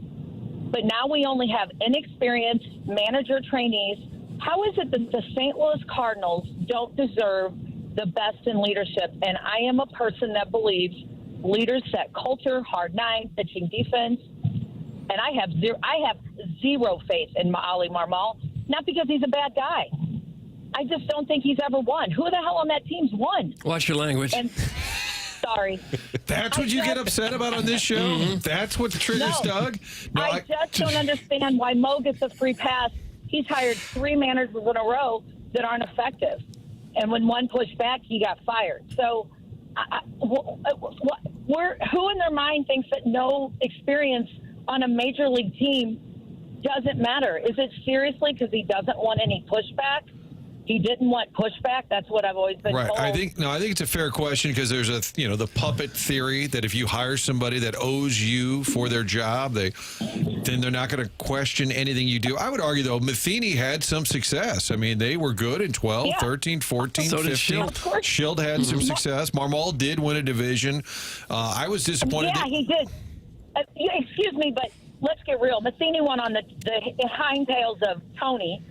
And, yes, Ollie won the first year, the same reason Goldschmidt got MVP, because Albert took all the pressure. Some athletes can handle it and some can't. But why wouldn't he hire somebody with experience? Why doesn't anyone ever ask him that? Like, why? Martin, why don't you ask that? I feel like it has been asked. But anyway, all right. I would love for somebody just to ask him, Mo, are you that insecure that you can't have a Tony-like on your team that demands Rasmus to be gone? Nobody has faith in Ali. I don't understand how he's employed here. So anyway, guys, I'm learning to listen to your show, and I just appreciate you taking my call, because I cannot believe Mozeliak has a job after he's destroyed this team. So thank you, Lisa. Thanks for being a loyal listener. Yeah, Lisa's been listening to Balloon Party, and Jackson calls her a gem. She's a gem. She's a gem. She lifts Jackson spirits. Yeah, that says it's the thing about Marmol is I don't blame him for what has taken place, but I, for the life of me, can't understand the contract extension last March. And the timing of it. If you wanted to give him an extension, you would have done it at the end of the year. You would have doubled down. Hey, we had a bad year, but this is the right guy. It almost felt like an accident. Or you could have done it at the winter warm-up. Hey, everybody's in town. It's January. We haven't got to spring training yet. The timing felt like, whoops, we forgot. Strange. So hiring Matheny at the time, I was disappointed they didn't hire Terry Francona, and I felt like they didn't even give him a real interview. I think it was Sandberg. Remember they interviewed Sandberg, yeah, but it felt like all along they kind of wanted to handpick their own guy. I think that's popular in baseball. It's rare you get a Bruce Bochy who's an established guy who is going to tell the GM how it's done. I know that there's something to that for sure. I think it's a little bit of a power game. Schilt's exit, I think, until he's sitting here under these hot microphones and the sun beating down on him from Olive Boulevard, I don't think we'll know the full answer there. But so some of the managers that came in did have success. It is sort of the way the game has gone. I'm sure Mo's been asked about it, but I think the question, I don't know that the answers are always satisfying either, even if you ask the right question. Ollie stands out more, I think, than anyone. I agree in 22 that Albert really masked everything. He saved that season. They sort of got into the playoffs on the back of Albert Pujols, and they really weren't equipped to make any real deep run. I have to say, in fairness, on 2022, which goes against really the last decade of trade deadlines for this organization, to their credit, they went out and acquired Jordan Montgomery, who was not the guy he was this past year with the Diamondbacks, and went out and got Jose Quintana. Yeah. And that was really off-brand. So to their credit, they went after it. I loved those moves. I was really surprised by those moves. I was prepared to be let down. And so it was the combination of Pujols' sudden surge after the All-Star break and those pitchers that got them into a position that they won the division.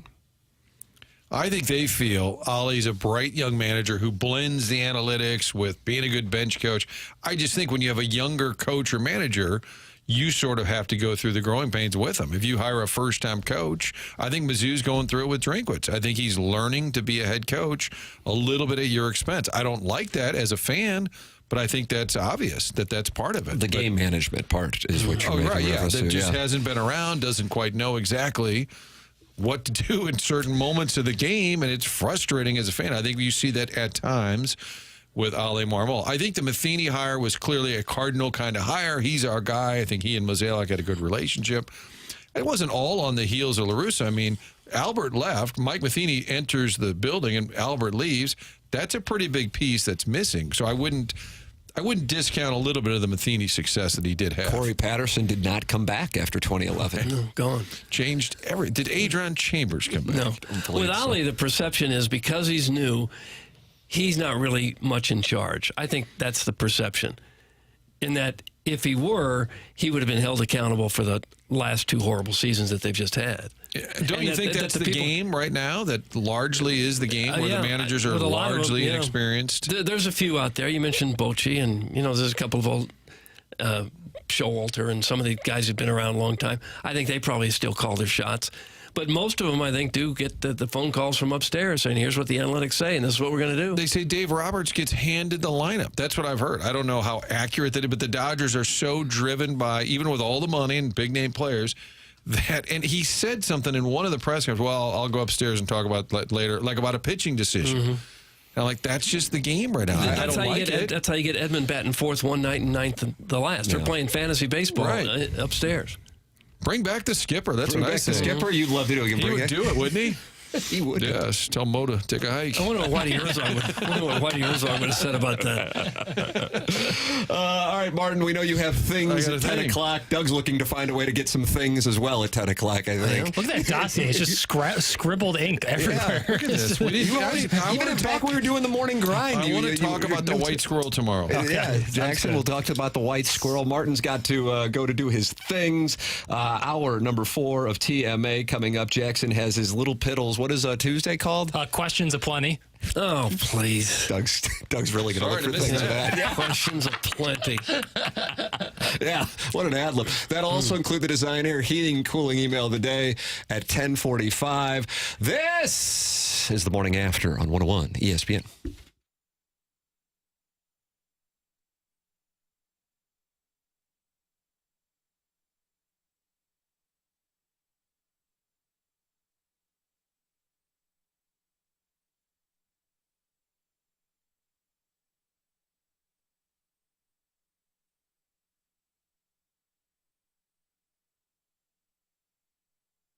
Transform your story at Illinois Recovery Center. At Illinois Recovery Center, the team believes in the strength of every individual's journey to recovery. Whether you're taking the first step or continuing your path, the IRC's dedicated team is here to support you. Why choose Illinois Recovery Center? It's a holistic healing approach, expert care and guidance, safe and welcoming environment, tailored programs for lasting recovery, and a top-notch facility and accommodation. Discover the path to lasting recovery and renewal at Illinois Recovery Center, where compassionate support meets personalized care for your unique journey. The IRC builds the unwavering determination to thrive beyond the shadows of the past. Whether you've made the life-saving choice to seek help on your own or you want to be prepared for the other end of an addiction intervention with a loved one, the chance to learn about addiction recovery is available to you at the Illinois Recovery Center in Swansea. If you or someone you know wants more information about the Illinois Recovery Center, please call 888-472-9559 or visit IllinoisRecoveryCenter.com. That's IllinoisRecoveryCenter.com.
It's the morning after. 10 o'clock hours brought to you by Munganess, St. Louis Acura, Munganess, Burkhardt, Alton Toyota, Tim McKernan, Doug Vaughn, Jackson Burkett with you. Martin has things at 10 o'clock, Doug. What things? What's going on at 10 in sports? What kind of things? I think he's going to the Blues skate in Ottawa. Okay. Puck drops 5 p.m. Pregame show's 5 p.m. Puck drops 6 p.m. Are we going to have to go to morning skates now that we do this show? Jackson has already been going to the morning skates. Yeah. Well, I just like to see what the guys are doing. Yeah. See which goalie is the first one off the ice. Yeah, he likes that and the defensive pairings, and he tweets it out. Yeah, defensive, but that's what I most. And I look for who comes on the ice first because that's going to be the starting netminder. No, it's who leaves the ice first. That's the starting netminder? Yeah. I thought it was the first to hit the ice. No, it's the first one off. Well, I hope it's Benner tonight. I hope it's Benner tonight. So he can get another 30 seconds of rest. I respect it. You're welcome to text in to the program, 314-399-9646. Air Comfort Surfaces sponsor the text in box. Callier & Thompson's a sponsor of the phone lines, 314-974-0101. Schaeffer Door Company sponsor the 101 ESPN app. And we are looking forward to reading your texts here. Let's see. Buzz wants to know if Lisa, the caller from the previous hour, is single. Oh, gee, Christmas. Says, I like to be dominated and treated like a toilet. So what? Who said that? That's caller Buzz. He won the Milagro Tequila Listener of the Month, and that was June 2023. Is that right? It's not too late to take it away from him. You think it can be retroactive? Yes, absolutely.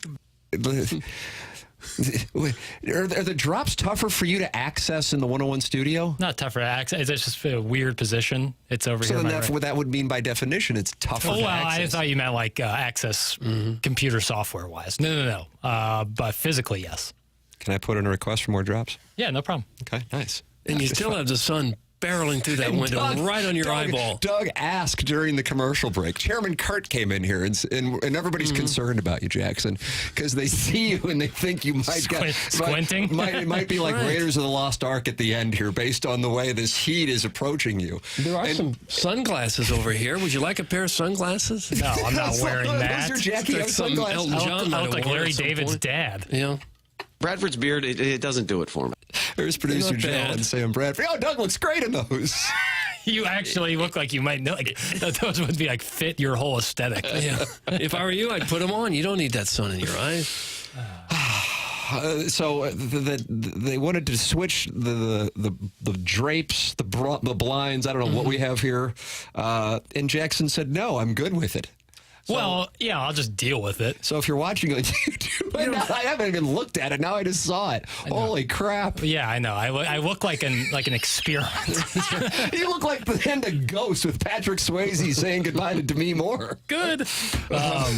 Yeah, I have to kind of deal with it at the moment. You don't have to deal with it. I can walk right over there, and with one swipe of the wrist, you won't have to deal with it anymore. Looking at Tim is like I have to literally like block out the sun. I'm going to deal with it. There goes Doug Vaughn.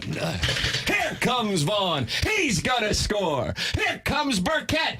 He's gonna score. And the drapes have been closed. How do you feel about your feet? Well, I just had some work done on my arthritis last. Jackson was playing a Sega drop with Jennings Randolph Jr. While you were tending to the blinds. Thank you, Doug. I very much appreciate you. Okay. But not only for that, but for everything you do. Bill Reloaded is in the YouTube chat. Is this the TMA one or the 101? TMA. Bill Reloaded says, Jackson, you are fading away. I am, literally. I was going to disintegrate. That was bad. Yeah, I just looked at it for like the first time in a while, and I was in the heat of the sun. Well, it took all of 20 seconds to take care of it. Yeah, isn't life better now? I mean, it is, but it's kind of funny if like the sun's in my eyes while I'm trying to do the show. Like there's something funny about that. I'm all about the giggles. Oh gosh. Play the Martin drop. Never mind. That's from Harrison's Brother Master. I don't know what that means. You're sideways with Harrison's Brother Master. That he sucks. Okay, there you go. Okay. I didn't know what Martin dropped.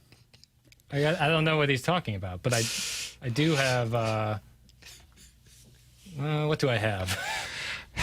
Quite a little delivery. What kind of drops you got? We're talking rigatoni marinara. Okay, that's a good one. You don't have the balls to answer whether or not you think Jeff Fisher should come back or not. We did. I don't even know what that means. That was Rich. Yeah, Rich. It was Maryland caller Heights. Rich from Maryland Heights. Legend.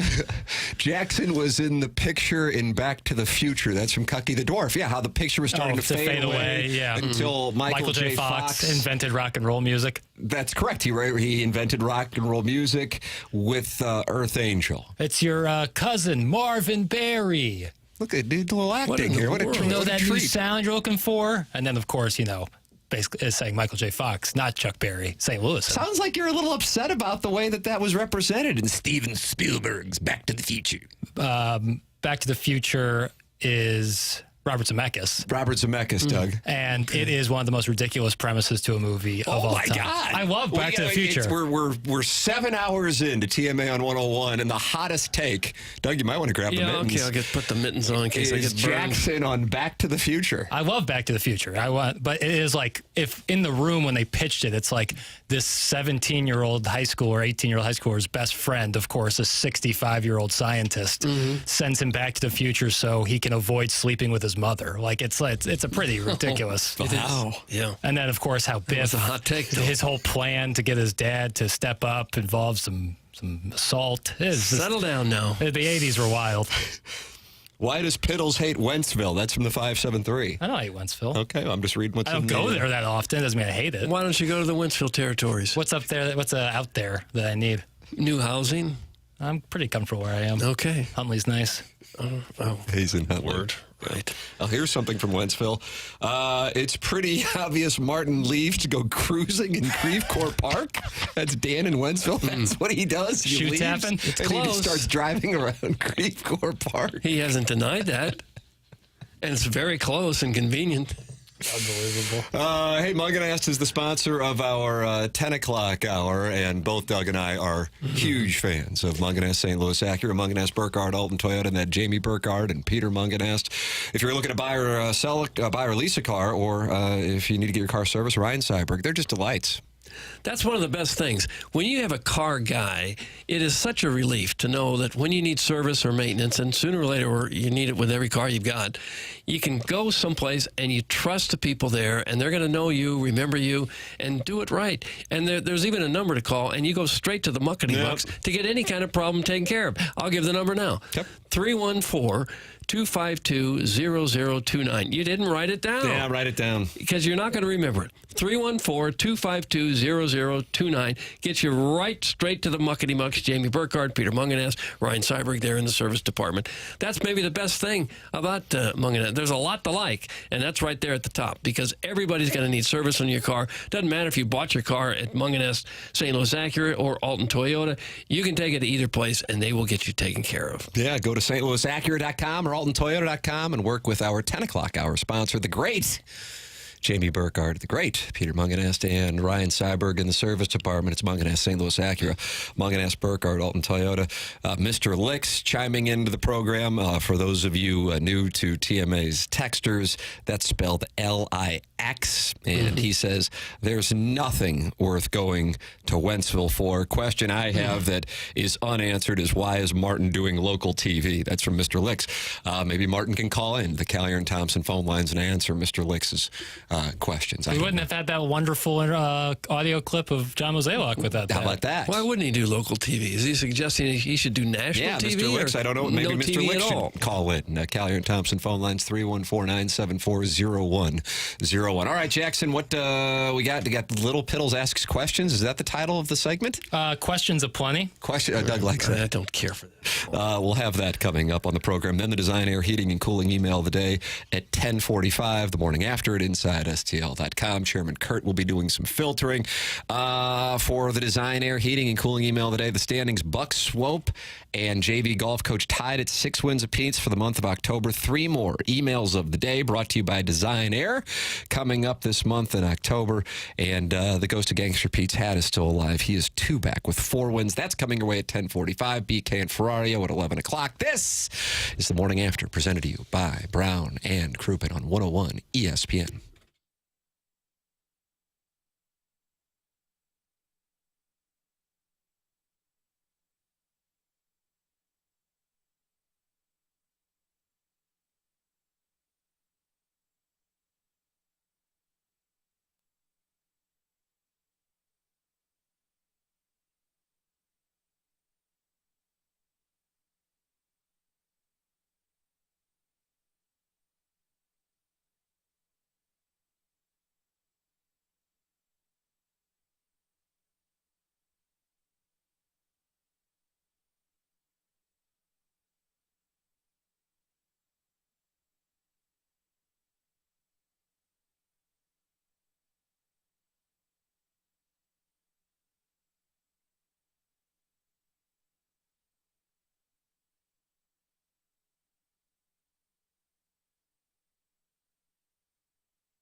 TMA, it's presented to you by Brown and Krupin. Mungan S, St. Louis Acura, Mungan S, Burkhardt, Alton Toyota. 10 o'clock hour. Tim McKernan, Doug Vaughn, and Jackson Burkett with you on the program. Design, air, heating, and cooling email today coming up in about 25, 30 minutes. The morning after at InsideSTL.com. Jackson, what questions do you have for me and Doug? We'll answer them. Sure. Doug's taking questions. He always takes questions I don't like in them. the 10 o'clock hour. Okay. Do you think, by and large, that cold weather cities are harder / more invested into their sports teams? If so, why is that? Wow.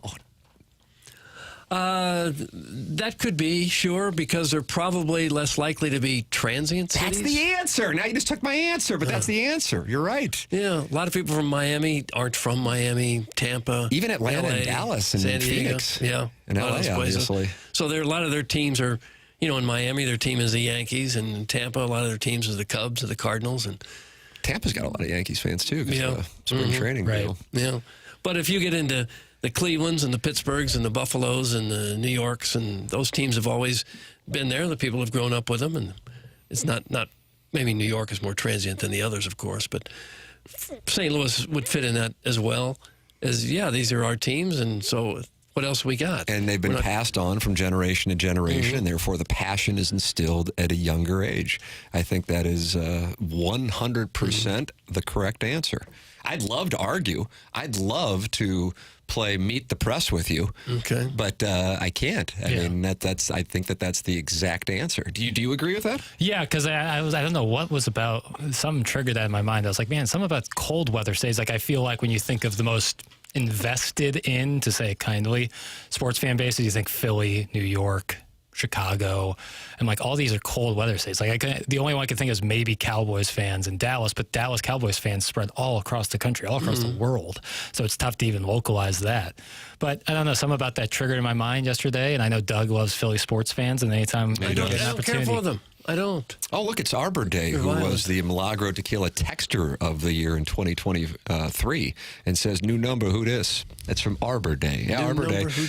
He is in there, 314-399-9646. That's the Air Comfort Service text line here on 101 ESPN. Schaeffer Door Company is the sponsor of the 101 ESPN app and the TMA STL app. Hunchback of Von Castle has a question for Jackson, turning the tables here on this. What is the name of this segment again? This segment is Questions Aplenty with Little Pippins. Okay.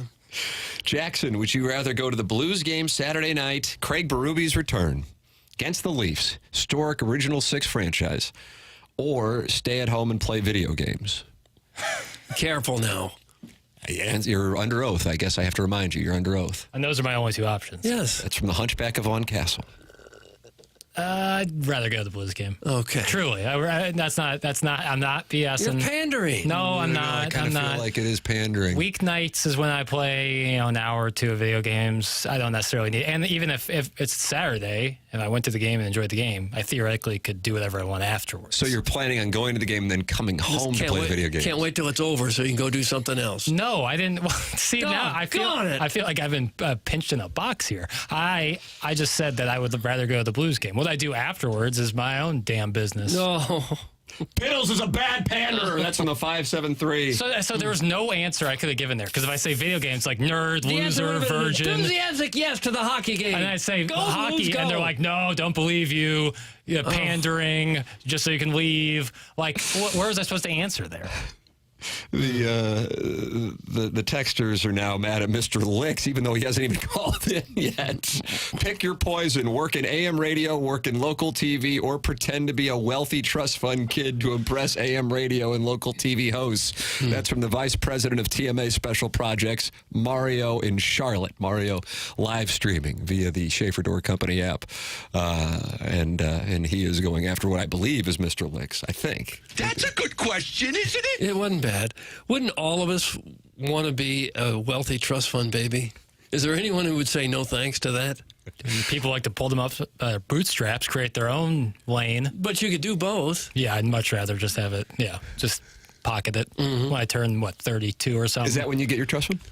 It depends on how you set it up. That's private. Tim Jackson's gun shy on the drops. Tell him to pick it up. That's from Harrison's brother, Master. No, it's a stupid question. Okay. You 10%ers aren't ready for my takes just yet. That's from Mr. Licks. So that's why he only talks to the 1%. Jackson, what's your next questions on Questions Aplenty? You bet. How quickly can fan bases turn on players, and how do you think it happens? Can you think of any local examples of this? University of Missouri. Yeah. Brady Cook has had quite a roller coaster of emotions to and fro. You like that, to and fro? I don't mind it. The Missouri fan base and his relationship. And my guess is the last time we see him on Furrow Field has already taken place, and it was against Wardam 2 Saturdays ago. That's what I think, anyway. And if so, what a way to go out. I feel like college football coaches, Eli Drinkwitz, I guess, could be an example, but I think this is across the board, perhaps have the most volatile relationships with fan bases. Locally, whose relationship was at a high and then became a low, or whose was at a low and then became a high, Doug?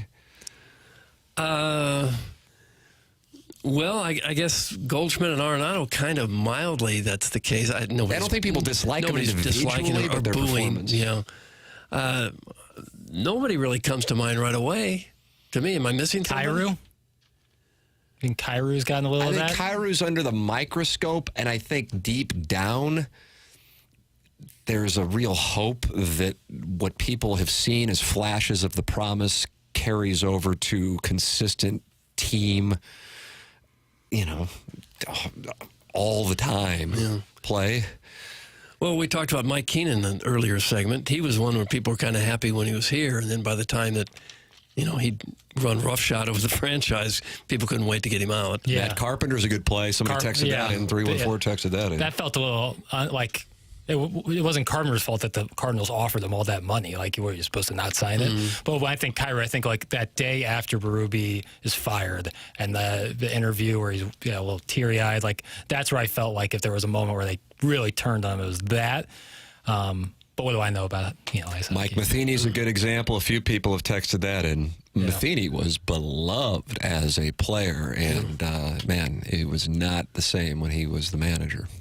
Kurt Warner was loved as much as any athlete in this town. Amen. Until he got hurt, and then the franchise shifted him off to New York. But the time in between when he actually was traded to the Giants to be the mentor for Eli Manning and when Mark Bulger took over is one of the strangest times in St. Louis sports radio history, for real. I'm telling you, I've been doing this since 2002. And that time, because it wasn't necessarily based on what was going on the field, it was based in part on religion. And it was a really strange thing to watch play out because I don't believe that had anything to do with what Mike Martz was doing, but that was how people took their sides. And it's not like Kurt Warner was a bad guy and Mark Bulger was a good guy, or vice versa. I mean, Bulger certainly a quiet guy, but a really good guy. And Warner is one of the finest human beings I've ever met, much less finest athletes I've ever covered. But that was a unique time. And I think you had people maybe cheering against Bulger because they liked Warner, or cheering against Warner because they liked Bulger. And that was a weird spot. And it kind of what's taken place in Indianapolis, which goes back to Brian Henson and the incredible coverage he's providing for the Indianapolis Colts. Anthony Richardson tapping out a couple days ago against the Texans, which has just been absolutely lit on fire on national media. I mean, that is a Take Smith's paradise right now. Kurt Warner, if you remember this, I think they might have been playing the Bears. Bulger was struggling, and Martz said, "Hey, we're gonna put you in there," and he declined it. And his reasoning was he didn't want to shake the confidence of Mark Bulger. Mm-hmm. People were like, "What kind of guy is this?" And I was kind of like, and I still think so now. I have to tell you, I'm kind of like, I get it. Yeah. I get it. And I mean, what an honorable thing to do. And I don't know, Anthony Richardson hasn't commented since that post game, but if he's like, yeah, I was gassed and it wasn't good for the team for me to be in there, that's why I took myself out, not because I'm in bad shape. He's like a 23-year-old man who had just run all over the damn place. Then I would kind of understand it.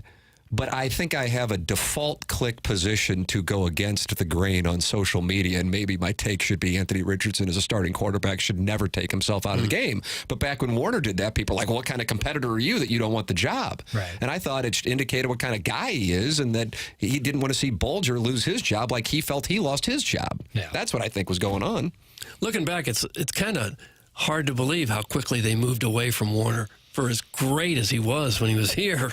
I know he got hurt, and so they had to have Bulger play there for a while. And Warner even had some more fantastic years after he left here. Yes, he did. Oh, my goodness. Super Bowl appearance. Yeah. I mean, hell yeah, he did. You look back, you go, how in the world did they give up on that guy so quickly? And Bulger had a couple of Pro Bowl seasons himself. Yes, Bob. Yes, I wanted to talk about Tom Brady. And I also wanted to talk about Phillip Rivers. Well, go ahead. I also wanted to talk about Carson Wentz and Drew Brees, Andrew Luck. All right, get rid of him. Come on. That's enough. It's enough. Get rid of him. Do you feel like we're opening up that Pandora's box by taking live calls on 101? Well, that's okay, though. We'll deal with it. We got caller Adam's delicious take on lubricants. That was a great thing. It was delicious. It was a bad call. 314-974-0101. Save that in your phone. It's the Callier and Thompson phone lines. Air Comfort Service text line. Longtime TMA listeners used to HD2 and AM radio. Save this number in your phone. It's the Air Comfort Service text line, 314-399-9646. And you can participate in a chat during the program. You got 2 different channels to do it. Find which channel works better for you. Okay. Are you a 101 ESPN YouTube channel person? And if so, come on in. The water is warm. Absolutely. Are you a TMA STL? Right now, 251 people are watching in the TMA YouTube channel. And they're talking it over. Okay. Walrus King is in there talking it over about Gary Templeton and the delectable Danny Pintaro, who played the role of that cute little Jonathan on Who's the Boss. They're in there talking it over, and that's great to see. What do we got going on the 101 ESPN chat? People are just in there mixing it up. You like that, Doug? That was the most vapid answer you could ever get. Gary Templeton is a good answer to guys that were once loved here, and then the fans turned against him. And that's because he flipped off the Ladies' Day crowd? Well, that'll do it. That'll do it. And everybody loved Whitey Herzog unconditionally. And when Whitey grabbed him and threw him in the dugout, Whitey became even a bigger icon than he was before. Became a god. All right, let's see. Time check 10:32. Brought to you by Clarkson Jewelers. Tim McKernan, Doug Vaughn, Jackson Burkett with you on the program. Design, Air, Heating, and Cooling email today is coming up about 10:45. Jackson has his questions aplenty. That's right. Oh, the names. Have you got more even? He does. Okay. I have stuff. He does. That's coming your way. You are listening to TMA. It's on 101 ESPN. The program is presented to you by Brown and Krupin.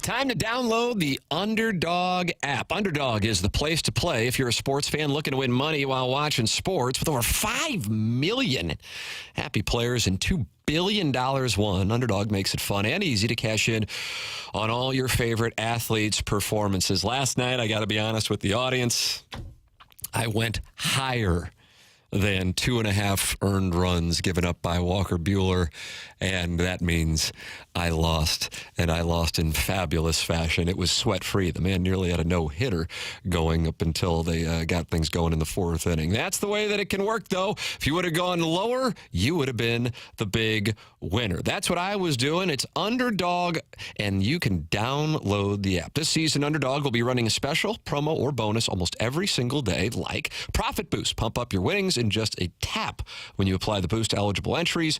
You'll also get discounts and be getting adjusted projections on certain players' stats to give you a better shot at a big W, plus free picks.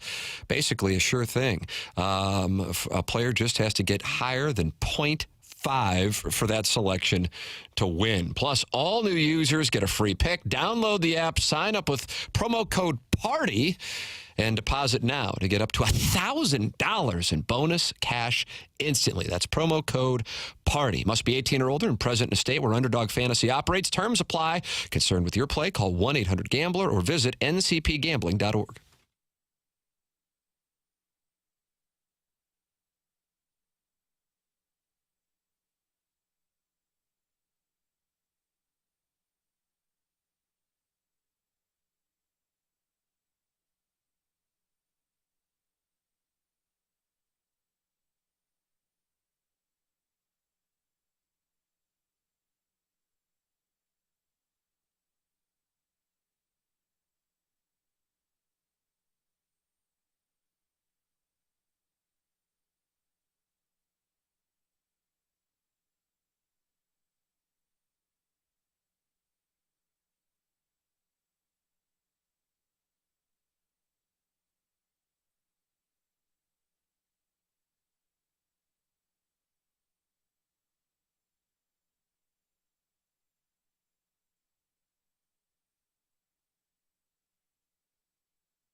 This is Action Jackson with the Sports Center update brought to you by Saliga Heating and Cooling. We got Blues hockey right here on the home of the Blues, 101 ESPN this evening as they take on the Ottawa Senators.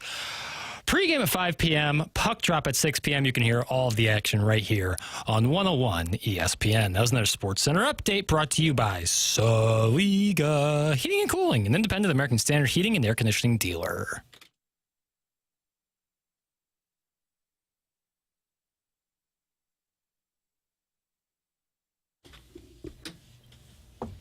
Some music get you fired up? Oh, not really. Is it supposed to? Well, was that the purpose of it? Well, it's supposed to Wake get me you up a little bit? Maybe. Okay. I was woken up by the sun. So now that thank you to Doug for shading that off. That was nice. It is TMA. The program's presented to you by Brown and Krupin, and we'll have the Design Air Heating and Cooling email of the day coming up in a matter of moments. Doug, I was glancing, and I told Chairman Kurt, I said, hey, if you could, please filter. Loomster's in there, JV golf coach is in there, Buck Swope is in there, Adam from Lime is in there. He's a fan favorite. Really? Yeah, he's back. He must be an HD1 guy. I guess. And back, Misty Plops. Oh, really? Wow. Okay. Follow Misty Plops on Twitter. Yeah. Jackson's in the middle of his Little Piddles questions aplenty. Oh, we're still on that. But we got a message here. Okay. And it's in the Air Comfort Service text line. Tim, yesterday was a big day for the show, but there was a huge miss, and I'm sorry to say, but I lost some faith in you and really everyone. I don't believe I heard one mention of the 13th anniversary of the best Cardinal game ever. Did I miss it? Surely I would have caught the name Freeze at some point. Wow, wow, wow, wow. The disappointment. Now, it is mainly because I went into labor shortly after the win and gave birth to our son a few hours later that I can mark the day. Yes, this is a female texter.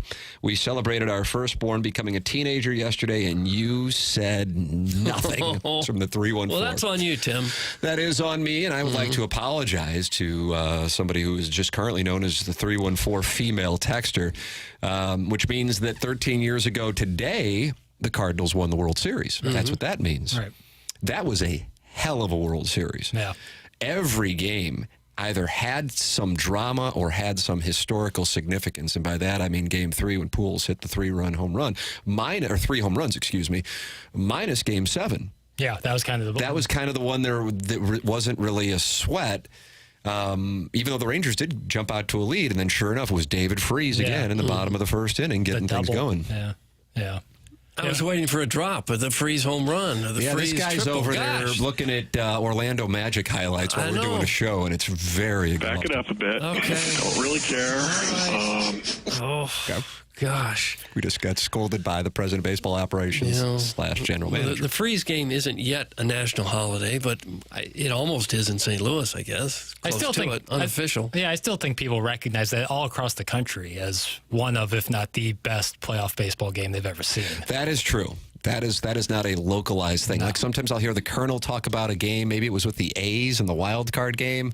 And I know it means a lot to him. He's not saying it should be the greatest game ever. Colonel being Gabe DeArmond of Power Mizzou, Royals fan. And I'm like, I don't think too many people outside of Kansas City or Oakland know much about that. The David Freese game carries its weight, kind of like Game 7 of the 2001 World Series with Luis Gonzalez off Mariano Rivera. I think the 1991 World Series is one of the all-time greats. That was another one that had drama seemingly every game. And was that Jack Morris, like 10 innings? Just Morris Smoltz, maybe? I think so. That was an incredible World Series. 2016 World Series has national appeal. This World Series, I was hoping would have national appeal beyond the fact that there may be 8 Hall of Famers playing in it, but there is a chance that everything is going to be over in about 12 hours. Yeah. Yankees haven't showed up yet. They just haven't. No. Jackson's got it at 8%, though, that they're going to win. I don't see why not. I believe in the Pinstripes, the Bronx Bombers. But you're a New York guy through and through. I was going to say, one of my quick hitters for my questions aplenty was, I think because I had the multi-view up on YouTube TV, we had Uniform Nirvana almost last night. Doug, take a listen to this. It's called Uniform Nirvana. Okay. Yankees home uniforms. As good as it gets. Dodgers road, about as good as it gets for road uniforms in Major League Baseball for my money. Cardinals had it before they went red helmet. Indeed. Red hats. Love what the Steelers were doing last night with the all-black look. Same classic helmet, but the all-black. Take the yellow pants. If I had my druthers, I would rather have the yellow pants, but I liked the all-black look. Love the Giants road uniform. They have the wrong helmet, though, the lowercase NY thing. But pretty good in terms of Monday Night Football World Series action uniform-wise. I like that. It was kind of uniform. You know what? I'm going to accept that take. Baseball-wise, you can't get a better uniform matchup. Truly cannot. I really Cardinals and Yankees. Cardinals 3. I think Cardinals the Dodgers would be on the Mount Rushmore at least, right? Yeah, 100%. Cardinals are 3. Sox, Tigers. I just have a bold take. I like the Tigers play. Watch it. Do I need the gloves? I really like the Tigers Pirates in the EDF uniforms. group? I love the Pirates uniforms. You like the little train conductor hats that Cecilia Blante wore? I don't like you remember those. Cecilia Blante? I did like the Pirates sleeveless uniforms. Oh, yeah, where with they the had black undershirt. The black undershirts. Yeah, I don't mind the those. Roberto Clemente era. But the P hat. The hat with the P on it is about as good as it gets. Jackson, which Asian American restaurant will you be catching the game at tonight? That's from Marsh's Burner. Yeah, no Szechuan Chinese restaurants tonight. That didn't play last week on Balloon Party, Doug, when Jackson said he won't be watching the Blues game because he's going to a Szechuan restaurant. I don't even know you anymore. It was really good. Human lamb. You missed the entire Human Blues game? lamb is what the man ate. Oh. That's a bad revelation. Oh, it's human good. lamb. Did you say human? Not human. Cumin. I'm Anthony Hopkins over here. Sorry, Anthony Hopkins. Thank you. It's been knighted. OBE. No, cumin with a C. What makes something cumin? They put cumin in it. And that's a spice? Yeah. Well, don't say, yeah, I don't know. I'm not a foodie. Jackson, who cares what you think? That's from the 314. They asked me. What do you mean, who cares what I think? Who cares what anyone thinks? Yeah. Welcome to the world. True. Hey, 314, if you had sex with your husband since that night. That's from Chairman Stephen Wildwood. He's a chairman. That's getting personal now. Mr. Lick says Jackson is a China plant. Whatever. This guy stinks. Are you really? Design Air Heating and Cooling is the sponsor of the email today, and it's coming up in a matter of moments. So far, only one person has ever won the Design Air Heating and Cooling email of the day on HD1 airwaves, and that is Buck Swope. Can he do it again today to take a 1-goal lead over the JV golf coach with only 3 shows left in the month of October? Buck Swope could take command of this thing. That's coming your way. Design Air is online at designairservice.com. I'm a client. Doug's a client. Martin's a client. Why don't you become a client as well? And when you get your heating system ready for the cold weather months, it's Design Air Heating and Cooling with Seth Goldcamp, who I've known for a long time. Good people, and runs one incredible business. His great-grandfather started it, and the tradition continues now through 4 generations. Here's the deal. Here's your problem. We're going to fix it. We're not going to upsell you. That's what you can count on with Design Air Heating and Cooling. Online at designairservice.com. Design Air Heating and Cooling email today coming your way on the other side of the break. This is the Munganess, St. Louis Acura, Munganess, Burkhardt, Alton Toyota, 10 o'clock hour. It's TMA on 101 ESPN, presented to you by Brown and Krupin.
Welcome back. Doug, this is it. Yeah. I wish we could go 5-6 hours. You think maybe 6 hours would be? You think there's anyone in the country doing that? Francesa did 4.5. Probably people doing overnights that long. Yeah. For 6 hours on the air? Just like takes a plenty is what it's called. This is TMA, and it's presented to you by Brown and Krupin. Munganess, sponsor of the 10 o'clock hour. That's Munganess, St. Louis Acura, Munganess, Burkhardt, Alton Toyota. It's not an anti-other Munganess place. We're just a pro-Munganess, St. Louis Acura, Munganess, Burkhardt, Alton Toyota. Those are the ones supporting this particular program. And Design Air is the sponsor of our email of the day. And it's time for the Design Air Heating and Cooling email of the day. And Doug, a great has returned. Who's that? Guys, Plops here. Oh. On behalf of the National Association of Morbidly Obese Rappers, I'd like to officially welcome you to the FM dial in my favorite station, 101. With you guys in Morning Drive, then Porcelli's Deli at middays, 101 is a shoo-in for massive success, just like all the other stations TMA has been a part of. 590 The Man, KFNS, 920. I could go on all day. Listen, I wanted to say a few things about the World Series, as well as that rumor that the Cardinals might be for sale, but I'm pressed for time. I'm meeting my pastor over at Faces on the east side for boy brunch and a little dancing, so maybe another time. Thanks, Boy glad brunch. to be here. That's from Misty Plops, and I think he's TMA Hall of Fame all day. Misty Plops. I really do. I think he might be first ballot. What's a boy lunch? Put that off. It's boy brunch. Double B. Show prep. Sorry. Yeah. So I did a thing last Friday. I got my boy tubes tied. 4 kids in, and my wife has had enough. She put her finger in my chest and one in my boil and gave me a stern talking to. She didn't want me fertilizing her father's mud eggs anymore. But, honey, Papa said he would clean out his colostomy bag so I wouldn't have to pull out anymore. That's on him, not me, I argued. Nope, that didn't work. She scheduled me for a snip sesh, and I actually followed through. Sure, it hurt a bit, and I'm down and out for a week or so, but the broadside is I can go to the Arnold Elks Lodge every Thursday night again for all you can top Gilf night. Win-win. That's from Adam from Lee May. Gosh. Adam from Lee May. Okay, so just to be clear, you guys want me to listen to TMA for 20 hours per week? I have a job. I have a family. How am I supposed to devote that much time to a bunch of Mizzou honks desperately trying to figure out how to spell squirrel? Even Martin can't make it through an entire show for crying out loud. Doug finds this new schedule so overwhelming he's about to take 3 days off, and he gets paid for this crap. You expect me to suffer through this for free? I don't think so. And the TMA fan page agrees. My phone was literally overheating yesterday from the nuclear meltdown occurring on Facebook. That's right. We have a TMA fan page on Facebook, and we advise you to join it. Jackson's the moderator. And Jackson, are you letting everybody in? Yeah, we're doing wonderful things over there. There you go. There were dozens of posts claiming that TMA is now garbage. Newsflash, it's always been garbage. There you go. The trash just lingers until 11 o'clock now. I don't think the criticism's fair, though. Anyone who expects a radio program to hit its stride before year 30 is being unreasonable. Everyone just needs to relax. Look, I miss Iggy as much as the next fella, but retirement has been calling his name for over a decade. He's probably even being spoon-fed tapioca at the Gatesworth as we speak. On the bright side, at least he didn't receive the old Yeller treatment that many listeners demanded. Ew. Sure, Iggy's name should probably be removed from the TMA STL Twitter bio. Oh, rats. Sounds like Jackson might have left a putt out there. I took it out the Instagram. But what's the rush? After all, your Twitter photo still features the board op who quit 7 months ago. That I'm and not one changing. current host. That You picture's guys great. must be too busy breaking down hard-hitting topics like Fat Joe's knees to notice these things. Doug, that's the JV golf coach. JV golf coach. Hey there. So I saw that post from the station about nominating yourself for Listener of the Month. Yeah, Milagro Tequila sponsors that. And I thought, why not take a walk on the wild side? Think about it. You up on that metaphorical stage, headphones on, deep in the throes of DJ devotion, crowned the supreme listener of the airwaves. It's a little thrilling, don't you think? And then Jack, good old Jack, chimed in with a comment that really got me laughing. Quote, "The award should come with a complimentary psychiatric exam for anyone who would listen to this crap for a whole month. Jack, always keeping it real. But between you and me, maybe it does take a little crazy to commit so passionately to the cause of, let's call it, auditory ecstasy. Just think of it as a bit of kink, audio style. So, should we go ahead and put your name down for the title, the glory, and a chance to drive Jack absolutely nuts? Or maybe we'll just keep this little fantasy to ourselves. Looking forward to your thoughts, or maybe just to a little naughty listing parties. Yours devotedly, the Loomster. Oh, the Loomster. Yeah, Loomster, he was runner-up for TMA Milagro Tequila Listener of the Year in 2022, Doug? Second place, bridesmaid, didn't win. And finally, ours is the type of presentation where a self-described member of the olds feels free to drop in at any time and sit on hold for 24 hours in order to update us on the goings and comings and comings and goings on the TMA fan page on Facebook.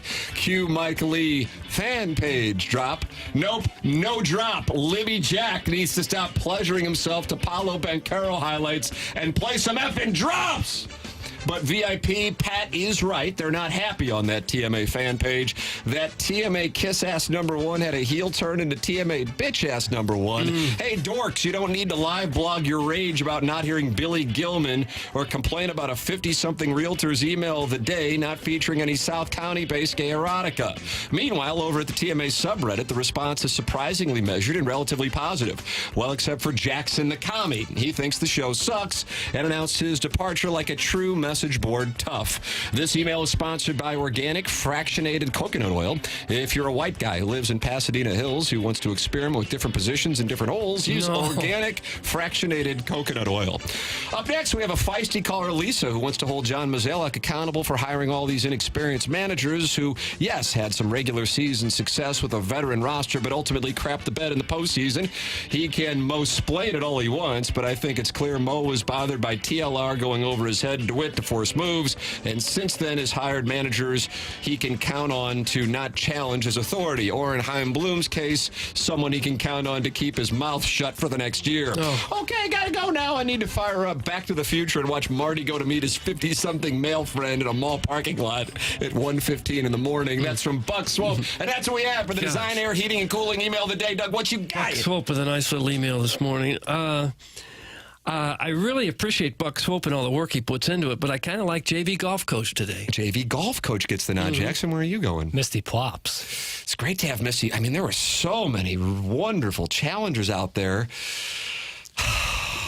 I'm going to go with Misty Plops. Misty Plops is Congratulations. The Design, Air, Heating, and Cooling email of the day. What a glorious return. He came back like Jordan, but not wearing the 4-5, wearing the 2-3. BK and Ferrario are up next for Jackson, Bennett, Burkett, Chairman Kurt, Martin, Joseph, Kilcoyne, my brother Kevin, Douglas Elvin, Vaughn. I'm Tim McKernan. This has been the Morning After on 101 ESPN, presented to you by Brown and Krupin.